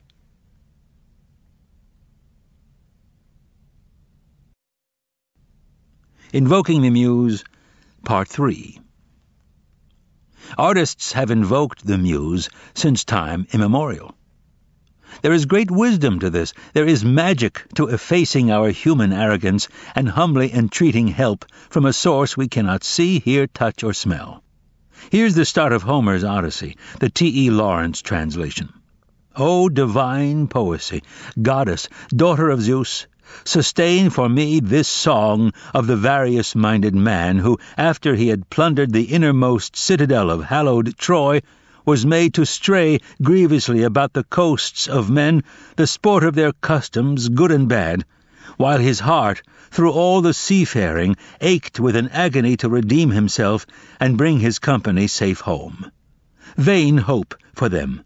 The fools, their own witlessness cast them aside. To destroy for meat the oxen of the most exalted sun, wherefore the sun-god blotted out the day of their return. Make this tale live for us in all its many bearings, O Muse. This passage will reward closer study. First, divine poesy. When we invoke the Muse, we are calling on a force not just from a different plane of reality, but from a holier plane. Goddess, daughter of Zeus. Not only are we invoking divine intercession, but intercession on the highest level, just one remove from the top.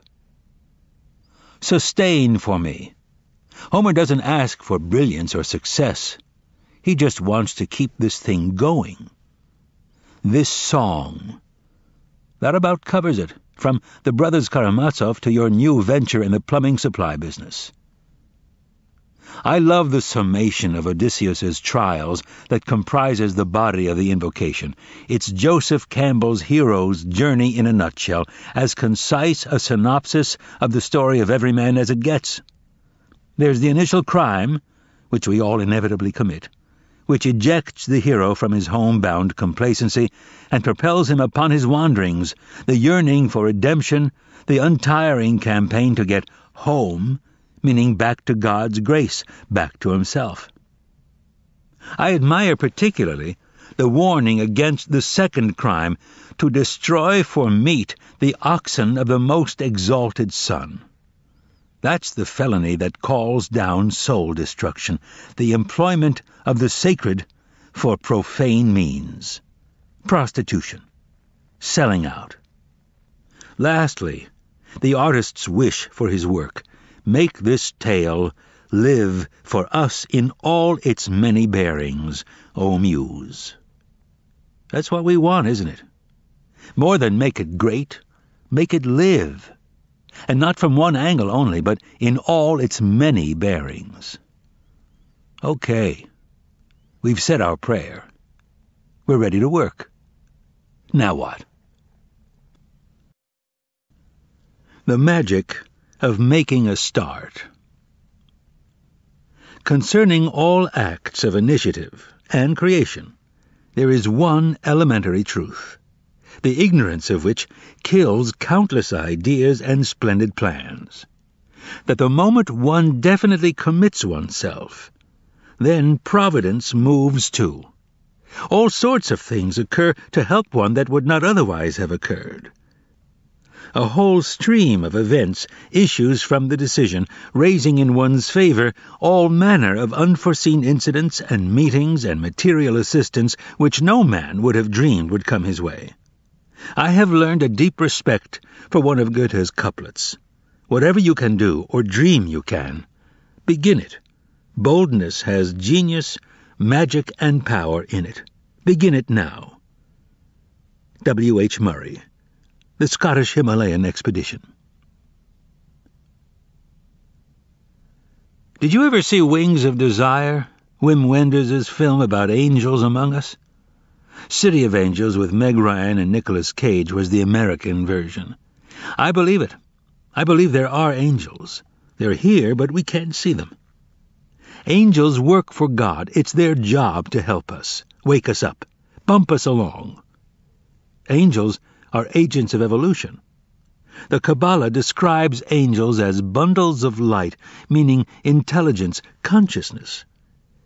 Kabbalists believe that above every blade of grass is an angel crying, "Grow, grow." I'll go further. I believe that above the entire human race is one super angel crying, "Evolve, evolve." Angels are like muses. They know stuff we don't. They want to help us. They're on the other side of a pane of glass, shouting to get our attention, but we can't hear them. We're too distracted by our own nonsense. But when we begin, when we make a start, when we conceive an enterprise and commit to it in the face of our fears, something wonderful happens.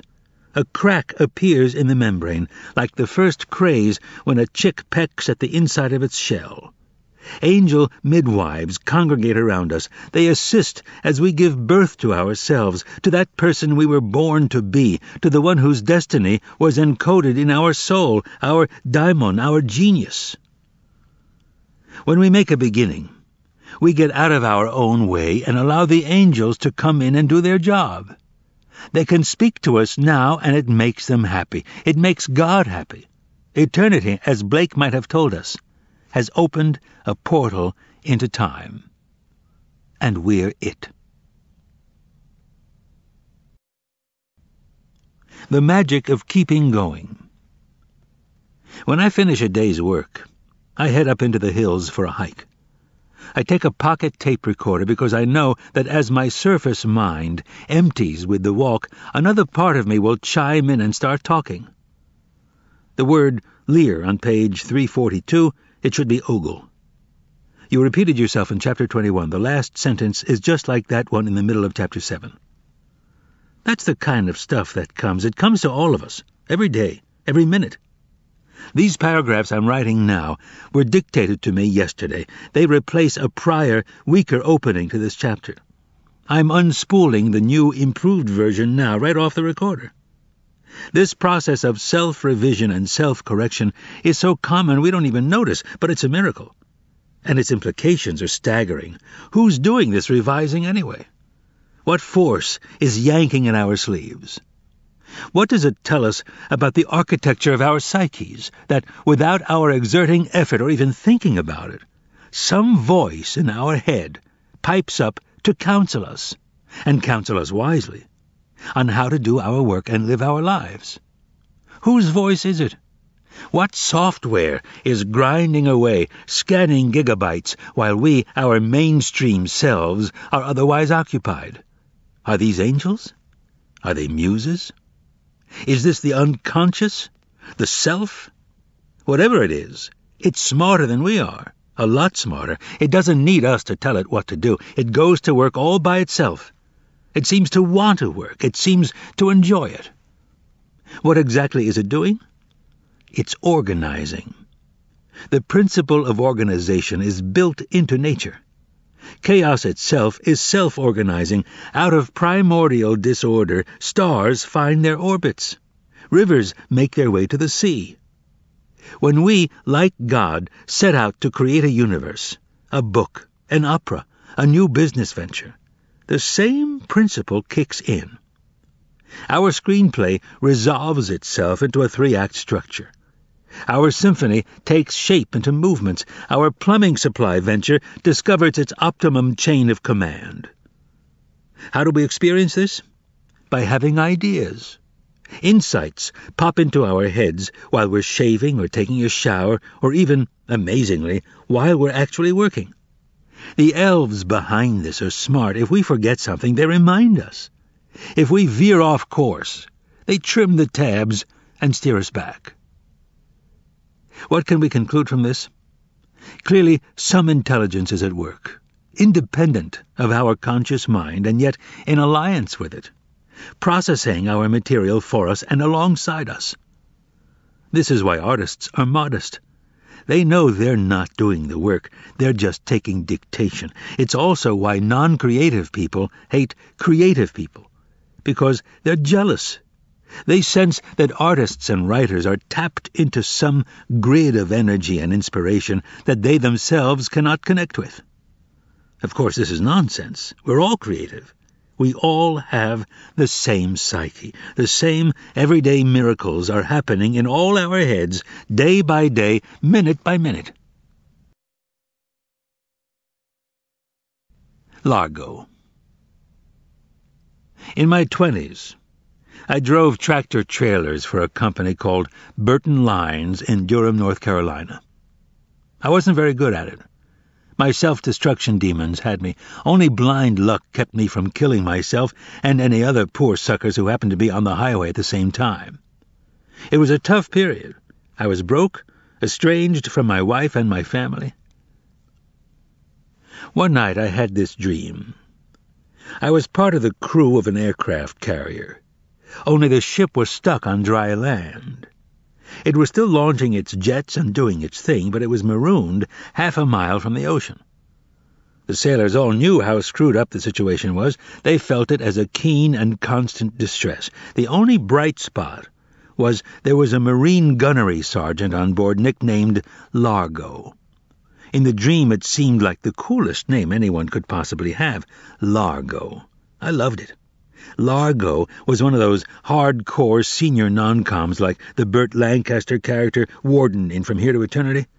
The one guy in the ship who knows exactly what's going on, the tough old Sarge who makes all the decisions and actually runs the show.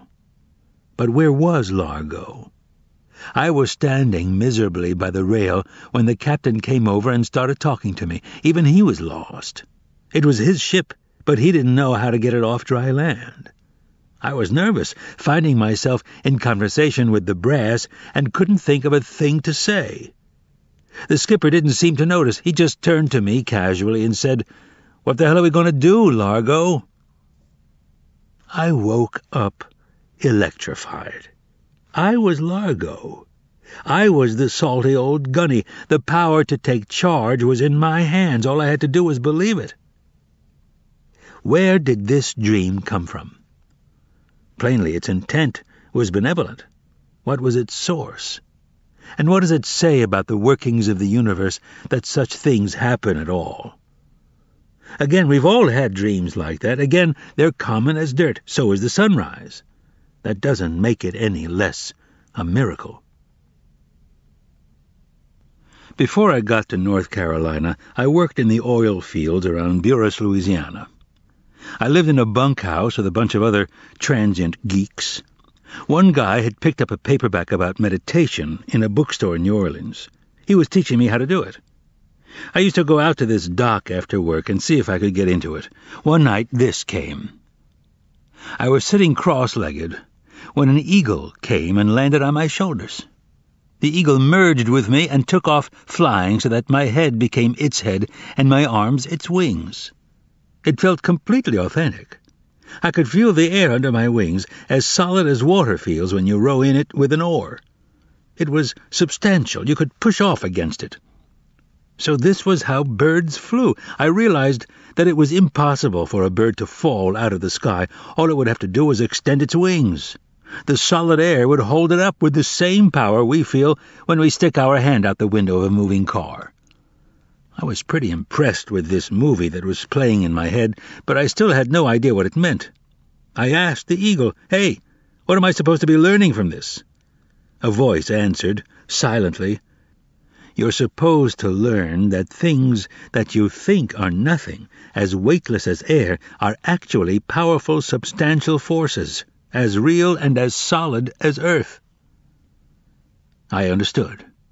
The eagle was telling me that dreams, visions, meditations such as this very one, things that I had till now disdained as fantasy and illusion, were as real and as solid as anything in my waking life. I believed the eagle. I got the message. How could I not? I had felt the solidness of the air. I knew he was telling the truth. Which brings us back to the question, where did the eagle come from? Why did he show up at just the right time to tell me just what I needed to hear? Clearly, some unseen intelligence had created him, giving him form as an eagle so that I would understand what it wanted to communicate. This intelligence was babying me along, keeping it simple, making its point in terms so clear and elementary that even someone as numb and asleep as I was could understand.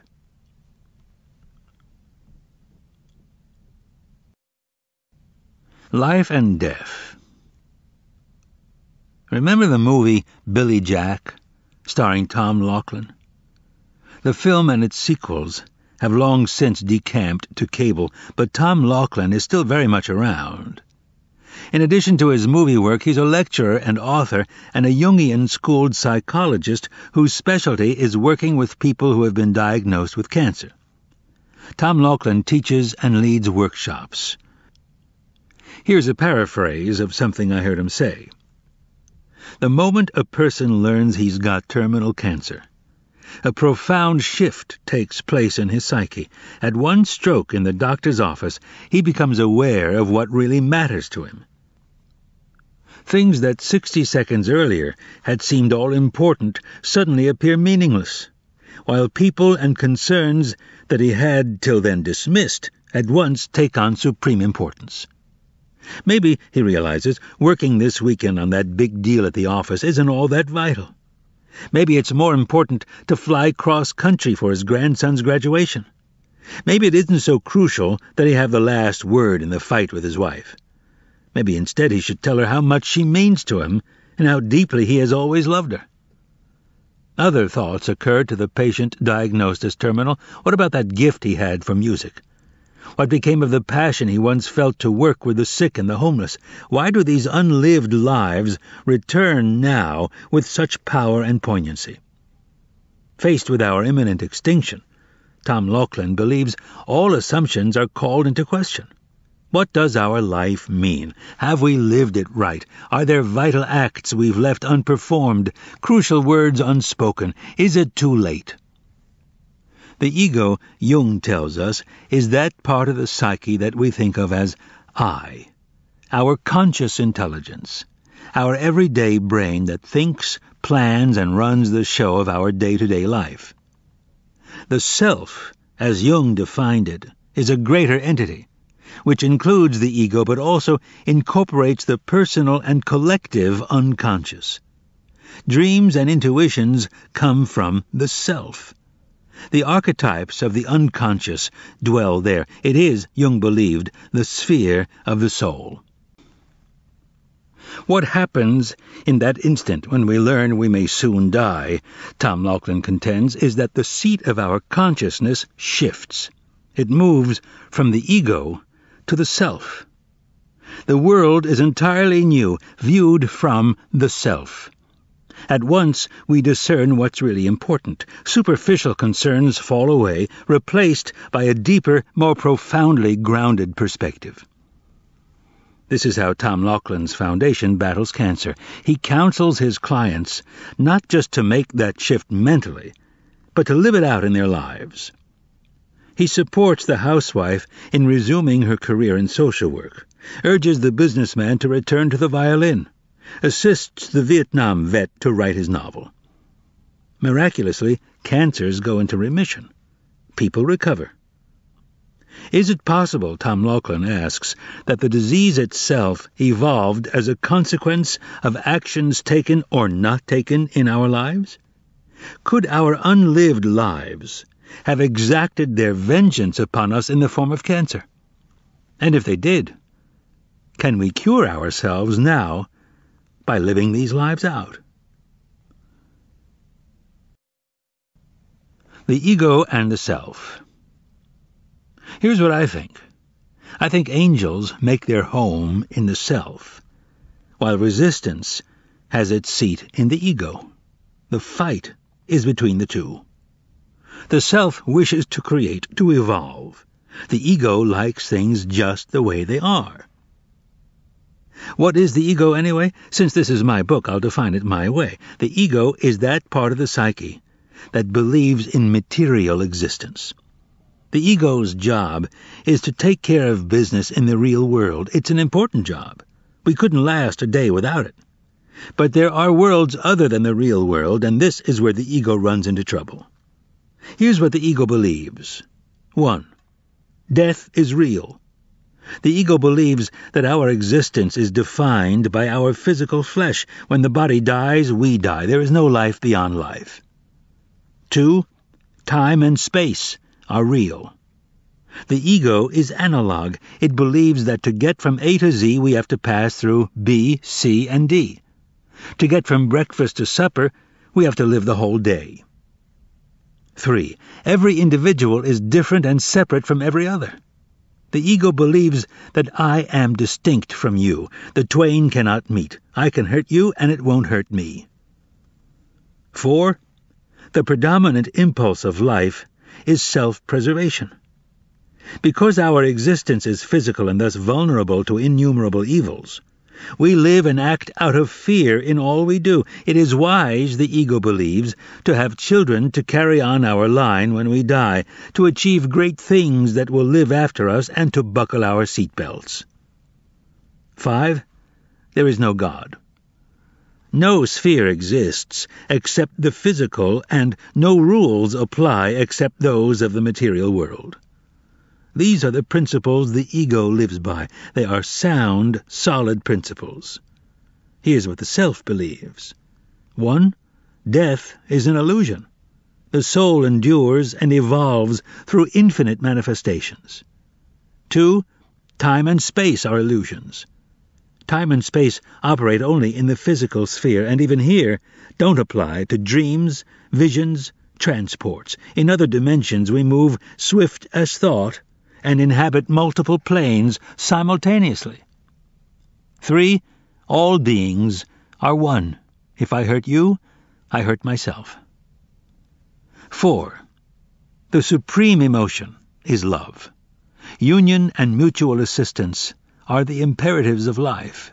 We are all in this together. 5. God is all there is. Everything that is God in one form or another. God, the divine ground, is that in which we live and move and have our being. Infinite planes of reality exist, all created by, sustained by, and infused by the Spirit of God. Experiencing the Self. Have you ever wondered why the slang terms for intoxication are so demolition-oriented? Stoned, smashed, hammered? It's because they're talking about the ego. It's the ego that gets blasted, waxed, plastered. We demolish the ego to get to the self. The margins of the self touch upon the divine ground, meaning the mystery, the void, the source of infinite wisdom and consciousness. Dreams come from the self. Ideas come from the self. When we meditate, we access the self. When we fast, when we pray, when we go on a vision quest, it's the self we're seeking. When the dervish whirls, when the yogi chants, when the sadhu mutilates his flesh, when penitents crawl 100 miles on their knees, when Native Americans pierce themselves in the sun dance, when suburban kids take ecstasy and dance all night at a rave, they're seeking the self. When we deliberately alter our consciousness in any way, we're trying to find the self. When the alcoholic collapses in the gutter, that voice that tells him, "I'll save you," comes from the self. The self is our deepest being. The self is united to God. The self is incapable of falsehood. The self, like the divine ground that permeates it, is ever growing and ever evolving. The self speaks for the future. That's why the ego hates it. The ego hates the self because when we seat our consciousness in the self, we put the ego out of business. The ego doesn't want us to evolve. The ego runs the show right now. It likes things just the way they are. The instinct that pulls us toward art is the impulse to evolve, to learn, to heighten and elevate our consciousness. The ego hates this, because the more awake we become, the less we need the ego. The ego hates it when the awakening writer sits down at the typewriter. The ego hates it when the aspiring painter steps up before the easel. The ego hates it because it knows that these souls are awakening to a call, and that call comes from a plane nobler than the material one, and from a source deeper and more powerful than the physical. The ego hates the prophet and the visionary because they propel the race upward. The ego hated Socrates and Jesus, Luther and Galileo, Lincoln and JFK and Martin Luther King. The ego hates artists because they are the pathfinders and bearers of the future, because each one dares, in James Joyce's phrase, to forge in the smithy of my soul the uncreated conscience of my race. Such evolution is life-threatening to the ego. It reacts accordingly. It summons its cunning, marshals its troops. The ego produces resistance and attacks the awakening artist. Fear. Resistance feeds on fear. We experience resistance as fear, but fear of what? Fear of the consequences of following our heart. Fear of bankruptcy, fear of poverty, fear of insolvency, fear of groveling when we try to make it on our own, and of groveling when we give up and come crawling back to where we started. Fear of being selfish, of being rotten wives or disloyal husbands. Fear of failing to support our families, of sacrificing their dreams for ours. Fear of betraying our race, our hood, our homies. Fear of failure, fear of being ridiculous. Fear of throwing away the education, the training, the preparation that those we love have sacrificed so much for, that we ourselves have worked our butts off for. Fear of launching into the void, of hurtling too far out there. Fear of passing some point of no return, beyond which we cannot recant, cannot reverse, cannot rescind, but must live with this cocked-up choice for the rest of our lives. Fear of madness, fear of insanity, fear of death.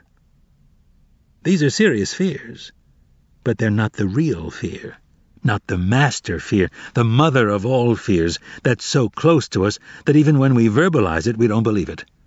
Fear that we will succeed, that we can access the powers we secretly know we possess, that we can become the person we sense in our hearts we truly are. This is the most terrifying prospect a human being can face, because it ejects him at one go, he imagines, from all the tribal inclusions his psyche is wired for and has been for 50 million years.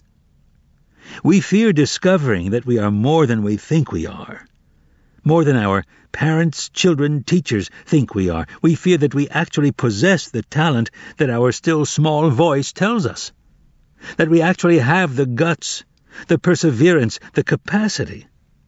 We fear that we truly can steer our ship, plant our flag, reach our promised land.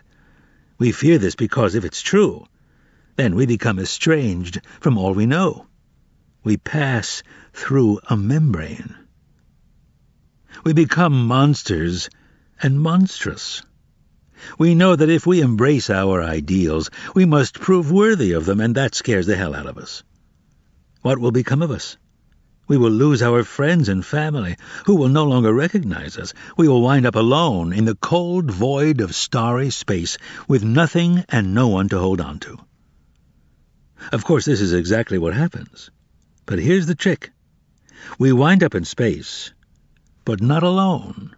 Instead, we are tapped into an unquenchable, undepletable, inexhaustible source of wisdom, consciousness, companionship. Yeah, we lose friends, but we find friends, too, in places we never thought to look. And they're better friends, truer friends. And we're better and truer to them. Do you believe me? The authentic self. Do you have kids? Then you know that not one of them popped out as tabula rasa, a blank slate. Each came into this world with a distinct and unique personality, an identity so set that you can fling stardust and great balls of fire at it and not morph it by one microdot. Each kid was who he was. Even identical twins, constituted of the exact same genetic material, were radically different from day one and always would be. Personally, I'm with Wordsworth. Our birth is but a sleep and a forgetting. The soul that rises with us, our life's star, hath had elsewhere its setting, and cometh from afar, not in entire forgetfulness, and not in utter nakedness, but trailing clouds of glory do we come from God, who is our home. In other words, none of us are born as passive, generic blobs waiting for the world to stamp its imprint on us. Instead, we show up, possessing already a highly refined and individuated soul. Another way of thinking of it is this: we're not born with unlimited choices. We can't be anything we want to be. We come into this world with a specific, personal destiny. We have a job to do, a calling to enact, a self to become. We are who we are from the cradle, and we're stuck with it. Our job in this lifetime is not to shape ourselves into some ideal we imagine we ought to be, but to find out who we already are and become it. If we were born to paint, it's our job to become a painter. If we were born to raise and nurture children, it's our job to become a mother. If we were born to overthrow the order of ignorance and injustice of the world, it's our job to realize it and get down to business. Territory versus hierarchy. In the animal kingdom, individuals define themselves in one of two ways: by their rank, within a hierarchy, a hen in a pecking order, a wolf in a pack, or by their connection to a territory, a home base, a hunting ground, a turf. This is how individuals, humans as well as animals, achieve psychological security. They know where they stand. The world makes sense. Of the two orientations, the hierarchical seems to be the default setting. It's the one that kicks in automatically when we're kids. We run naturally in packs and cliques. Without thinking about it, we know who's the top dog and who's the underdog. And we know our own place. We define ourselves, instinctively it seems, by our position within the schoolyard, the gang, the club. It's only later in life, usually after a stern education in the University of Hard Knocks, that we begin to explore the territorial alternative. For some of us, this saves our lives. The hierarchical orientation. Most of us define ourselves hierarchically and don't even know it. It's hard not to. School, advertising, the entire materialist culture drills us from birth to define ourselves by others' opinions. Drink this beer, get this job, look this way, and everyone will love you. What is a hierarchy anyway? Hollywood is a hierarchy, so are Washington, Wall Street, and the Daughters of the American Revolution. High school is the ultimate hierarchy, and it works. In a pond that small, the hierarchical orientation succeeds. The cheerleader knows where she fits, as does the dweeb in the chess club. Each has found a niche. The system works.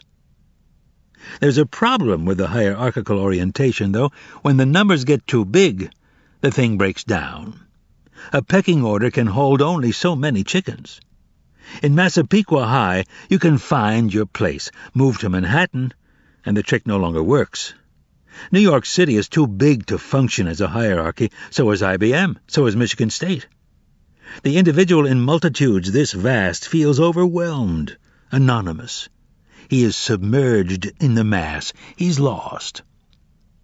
We humans seem to have been wired by our evolutionary past to function most comfortably in a tribe of 20 to, say, 800. We can push it maybe to a few thousand, even to 5 figures, but at some point it maxes out. Our brains can't file that many faces. We thrash around, flashing our badges of status. Hey, how do you like my Lincoln Navigator? And wondering why nobody gives a shit. We have entered mass society. The hierarchy is too big. It doesn't work anymore. The artist and the hierarchy. For the artist to define himself hierarchically is fatal. Let's examine why. First, let's look at what happens in a hierarchical orientation.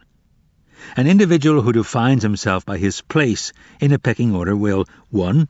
Compete against all others in the order, seeking to elevate his station by advancing against those above him while defending his place against those beneath. 2.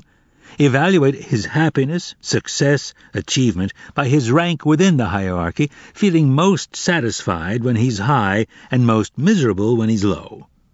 3.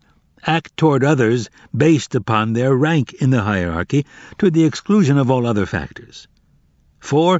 Evaluate his every move solely by the effect it produces on others. He will act for others, dress for others, speak for others, think for others. But the artist cannot look to others to validate his efforts or his calling. If you don't believe me, ask Van Gogh, who produced masterpiece after masterpiece and never found a buyer in his whole life.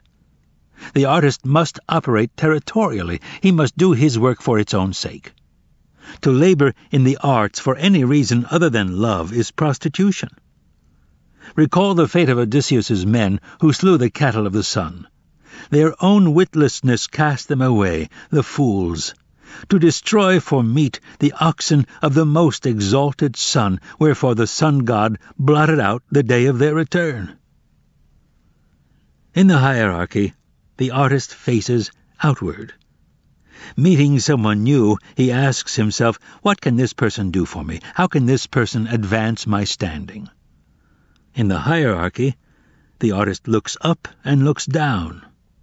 The one place he can't look is that place he must, within. The definition of a hack. I learned this from Robert McKee. A hack, he says, is a writer who second-guesses his audience. When the hack sits down to work, he doesn't ask himself what's in his own heart. He asks what the market is looking for. The hack condescends to his audience. He thinks he's superior to them. The truth is, he's scared to death of them, or, more accurately, scared of being authentic in front of them, scared of writing what he really feels or believes, what he himself thinks is interesting. He's afraid it won't sell. So he tries to anticipate what the market, a telling word, wants, then gives it to them. In other words, the hack writes hierarchically. He writes what he imagines will play well in the eyes of others. He does not ask himself, what do I myself want to write? What do I think is important? Instead, he asks, what's hot? What can I make a deal for? The hack is like the politician who consults the polls before he takes a position. He's a demagogue. He panders. It can pay off being a hack. Given the depraved state of American culture, a slick dude can make millions being a hack. But even if you succeed, you lose. Because you've sold out your muse, and your muse is you. The best part of yourself, where your finest and only true work comes from. I was starving as a screenwriter when the idea for The Legend of Bagger Vance came to me. It came as a book, not a movie. I met with my agent to give him the bad news. We both knew that first novels take forever and sell for nothing. Worse, a novel about golf, even if we could find a publisher, is a straight shot to the remainder bin. But the muse had me. I had to do it. To my amazement, the book succeeded critically and commercially better than anything I'd ever done, and others since have been lucky too. Why? My best guess is this: I trusted what I wanted, not what I thought would work. I did what I myself thought was interesting and left its reception to the gods. The artist can't do his work hierarchically. He has to work territorially. The territorial orientation. There's a three-legged coyote who lives up the hill from me. All the garbage cans in the neighborhood belong to him. It's his territory. Every now and then, some four-legged intruder tries to take over. They can't do it. On his home turf, even a peg-leg critter is invincible. We humans have territories, too. Ours are psychological. Stevie Wonder's territory is the piano. Arnold Schwarzenegger's is the gym. When Bill Gates pulls into the parking lot at Microsoft, he's on his territory. When I sit down to write, I'm on mine. What are the qualities of a territory? 1. A territory provides sustenance. Runners know what a territory is, so do rock climbers and kayakers and yogis. Artists and entrepreneurs know what a territory is. The swimmer who towels off after finishing her laps feels a hell of a lot better than the tired, cranky person who dove into the pool 30 minutes earlier. 2. A territory sustains us without any external input. A territory is a closed feedback loop. Our role is to put in effort and love. The territory absorbs this and gives it back to us in the form of well-being. When experts tell us that exercise or any other effort-requiring activity banishes depression, this is what they mean. 3. A territory can only be claimed alone. You can team with a partner, you can work out with a friend, but you only need yourself to soak up your territory's juice. 4. A territory can only be claimed by work. When Arnold Schwarzenegger hits the gym, he's on his own turf. But what made it his own are the hours and years of sweat he put in to claim it. A territory doesn't give, it gives back. 5. A territory returns exactly what you put in. Territories are fair. Every erg of energy you put in goes infallibly into your account. A territory never devalues. A territory never crashes. What you deposited, you get back, dollar for dollar. What's your territory? The artist and the territory. The act of creation is by definition territorial. As the mother-to-be bears her child within her, so the artist or innovator contains her new life. No one can help her give it birth, but neither does she need any help. The mother and the artist are watched over by heaven. Nature's wisdom knows when it's time for the life within to switch from gills to lungs. It knows down to the nanosecond when the first tiny fingernails may appear. When the artist acts hierarchically, she short-circuits the muse. She insults her and pisses her off. The artist and the mother are vehicles, not originators. They don't create the new life, they only bear it. This is why birth is such a humbling experience. The new mom weeps in awe at the little miracle in her arms. She knows it came out of her, but not from her, through her, but not of her. When the artist works territorially, she reveres heaven. She aligns herself with the mysterious forces that power the universe and that seek, through her, to bring forth new life. By doing her work for its own sake, she sets herself at the service of these forces. Remember, as artists, we don't know diddly. We're winging it every day. For us to try to second-guess our muse the way a hack second-guesses his audience is condescension to heaven. It's blasphemy and sacrilege. Instead, let's ask ourselves, like that new mother, what do I feel growing inside me? Let me bring that forth, if I can, for its own sake, and not for what it can do for me, or how it can advance my standing. The difference between territory and hierarchy. How can we tell if our orientation is territorial or hierarchical?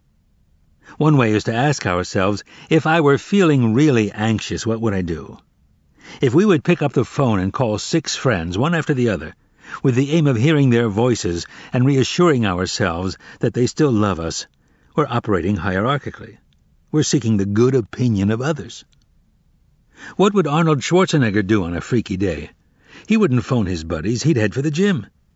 He wouldn't care if the place was empty, if he didn't say a word to a soul. He knows that working out all by itself is enough to bring him back to his center. His orientation is territorial.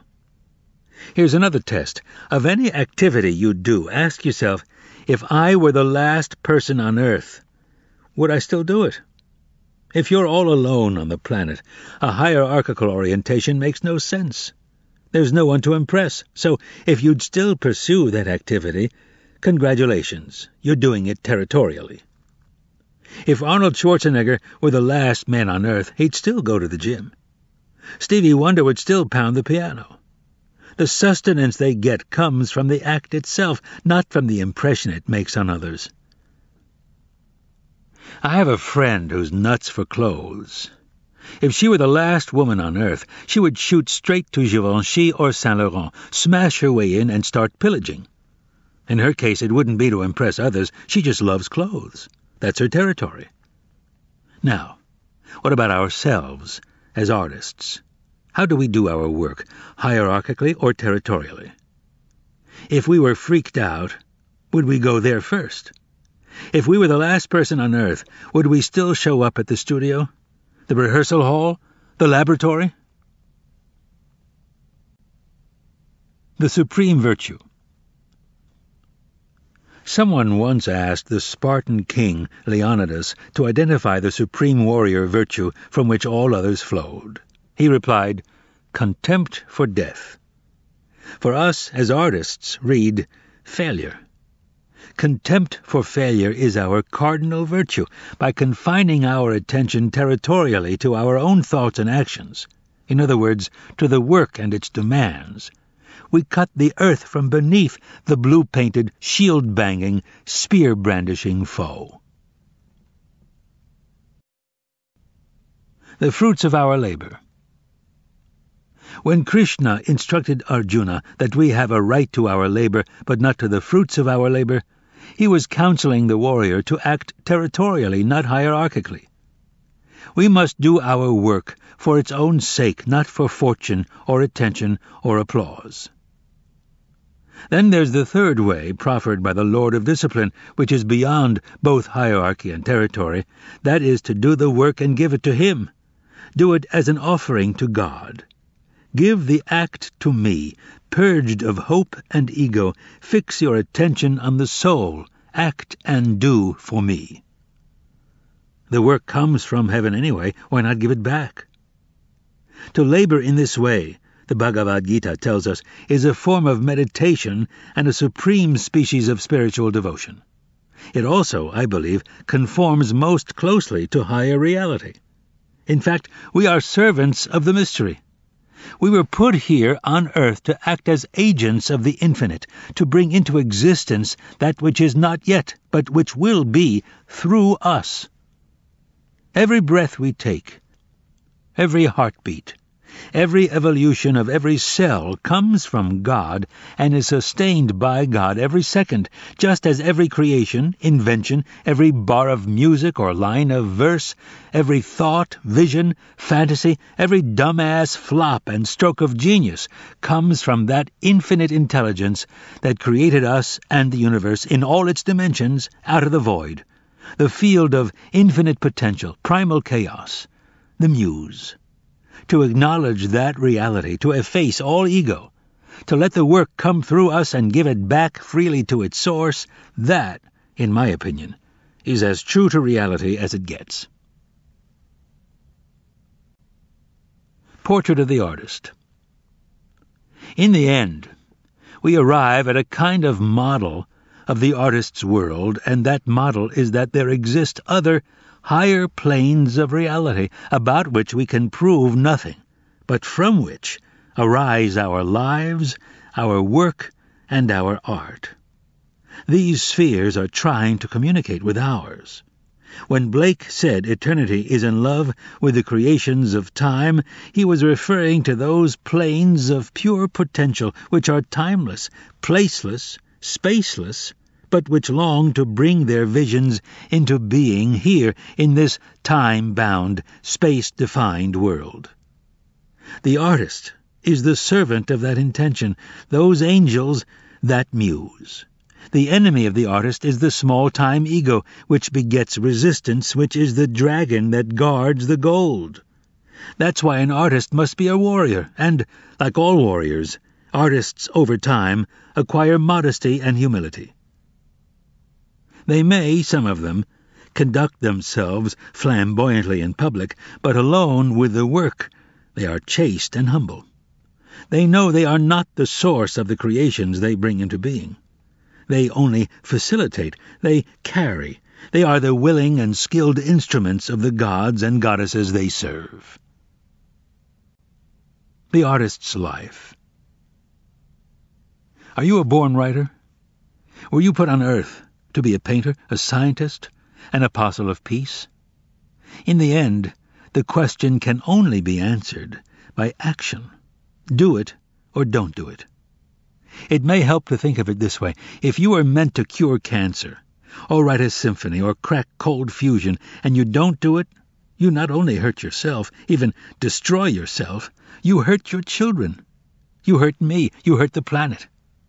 You shame the angels who watch over you, and you spite the Almighty, who created you and only you with your unique gifts for the sole purpose of nudging the human race 1 millimeter farther along its path back to God. Creative work is not a selfish act or a bid for attention on the part of the actor. It's a gift to the world and every being in it. Don't cheat us of your contribution. Give us what you've got.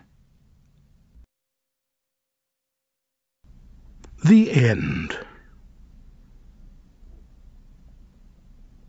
You've been listening to The War of Art, Winning the Inner Creative Battle by Stephen Pressfield, narrated by George Guidell. If you've enjoyed this book and this performance, Recorded Books recommends the novel Gates of Fire, also by Stephen Pressfield and narrated by George Guidell, and Telling Lies for Fun and Profit, a manual for fiction writers, both written and narrated by Lawrence Block. You'll find a wide selection of titles in the Recorded Books catalog, including bestsellers, mysteries, classics, histories, and more. So to order another recorded book, or for a copy of our latest listing, please call us using the toll-free number found on the back of the book. You can order by phone with any major credit card, or by writing to us, or by faxing us.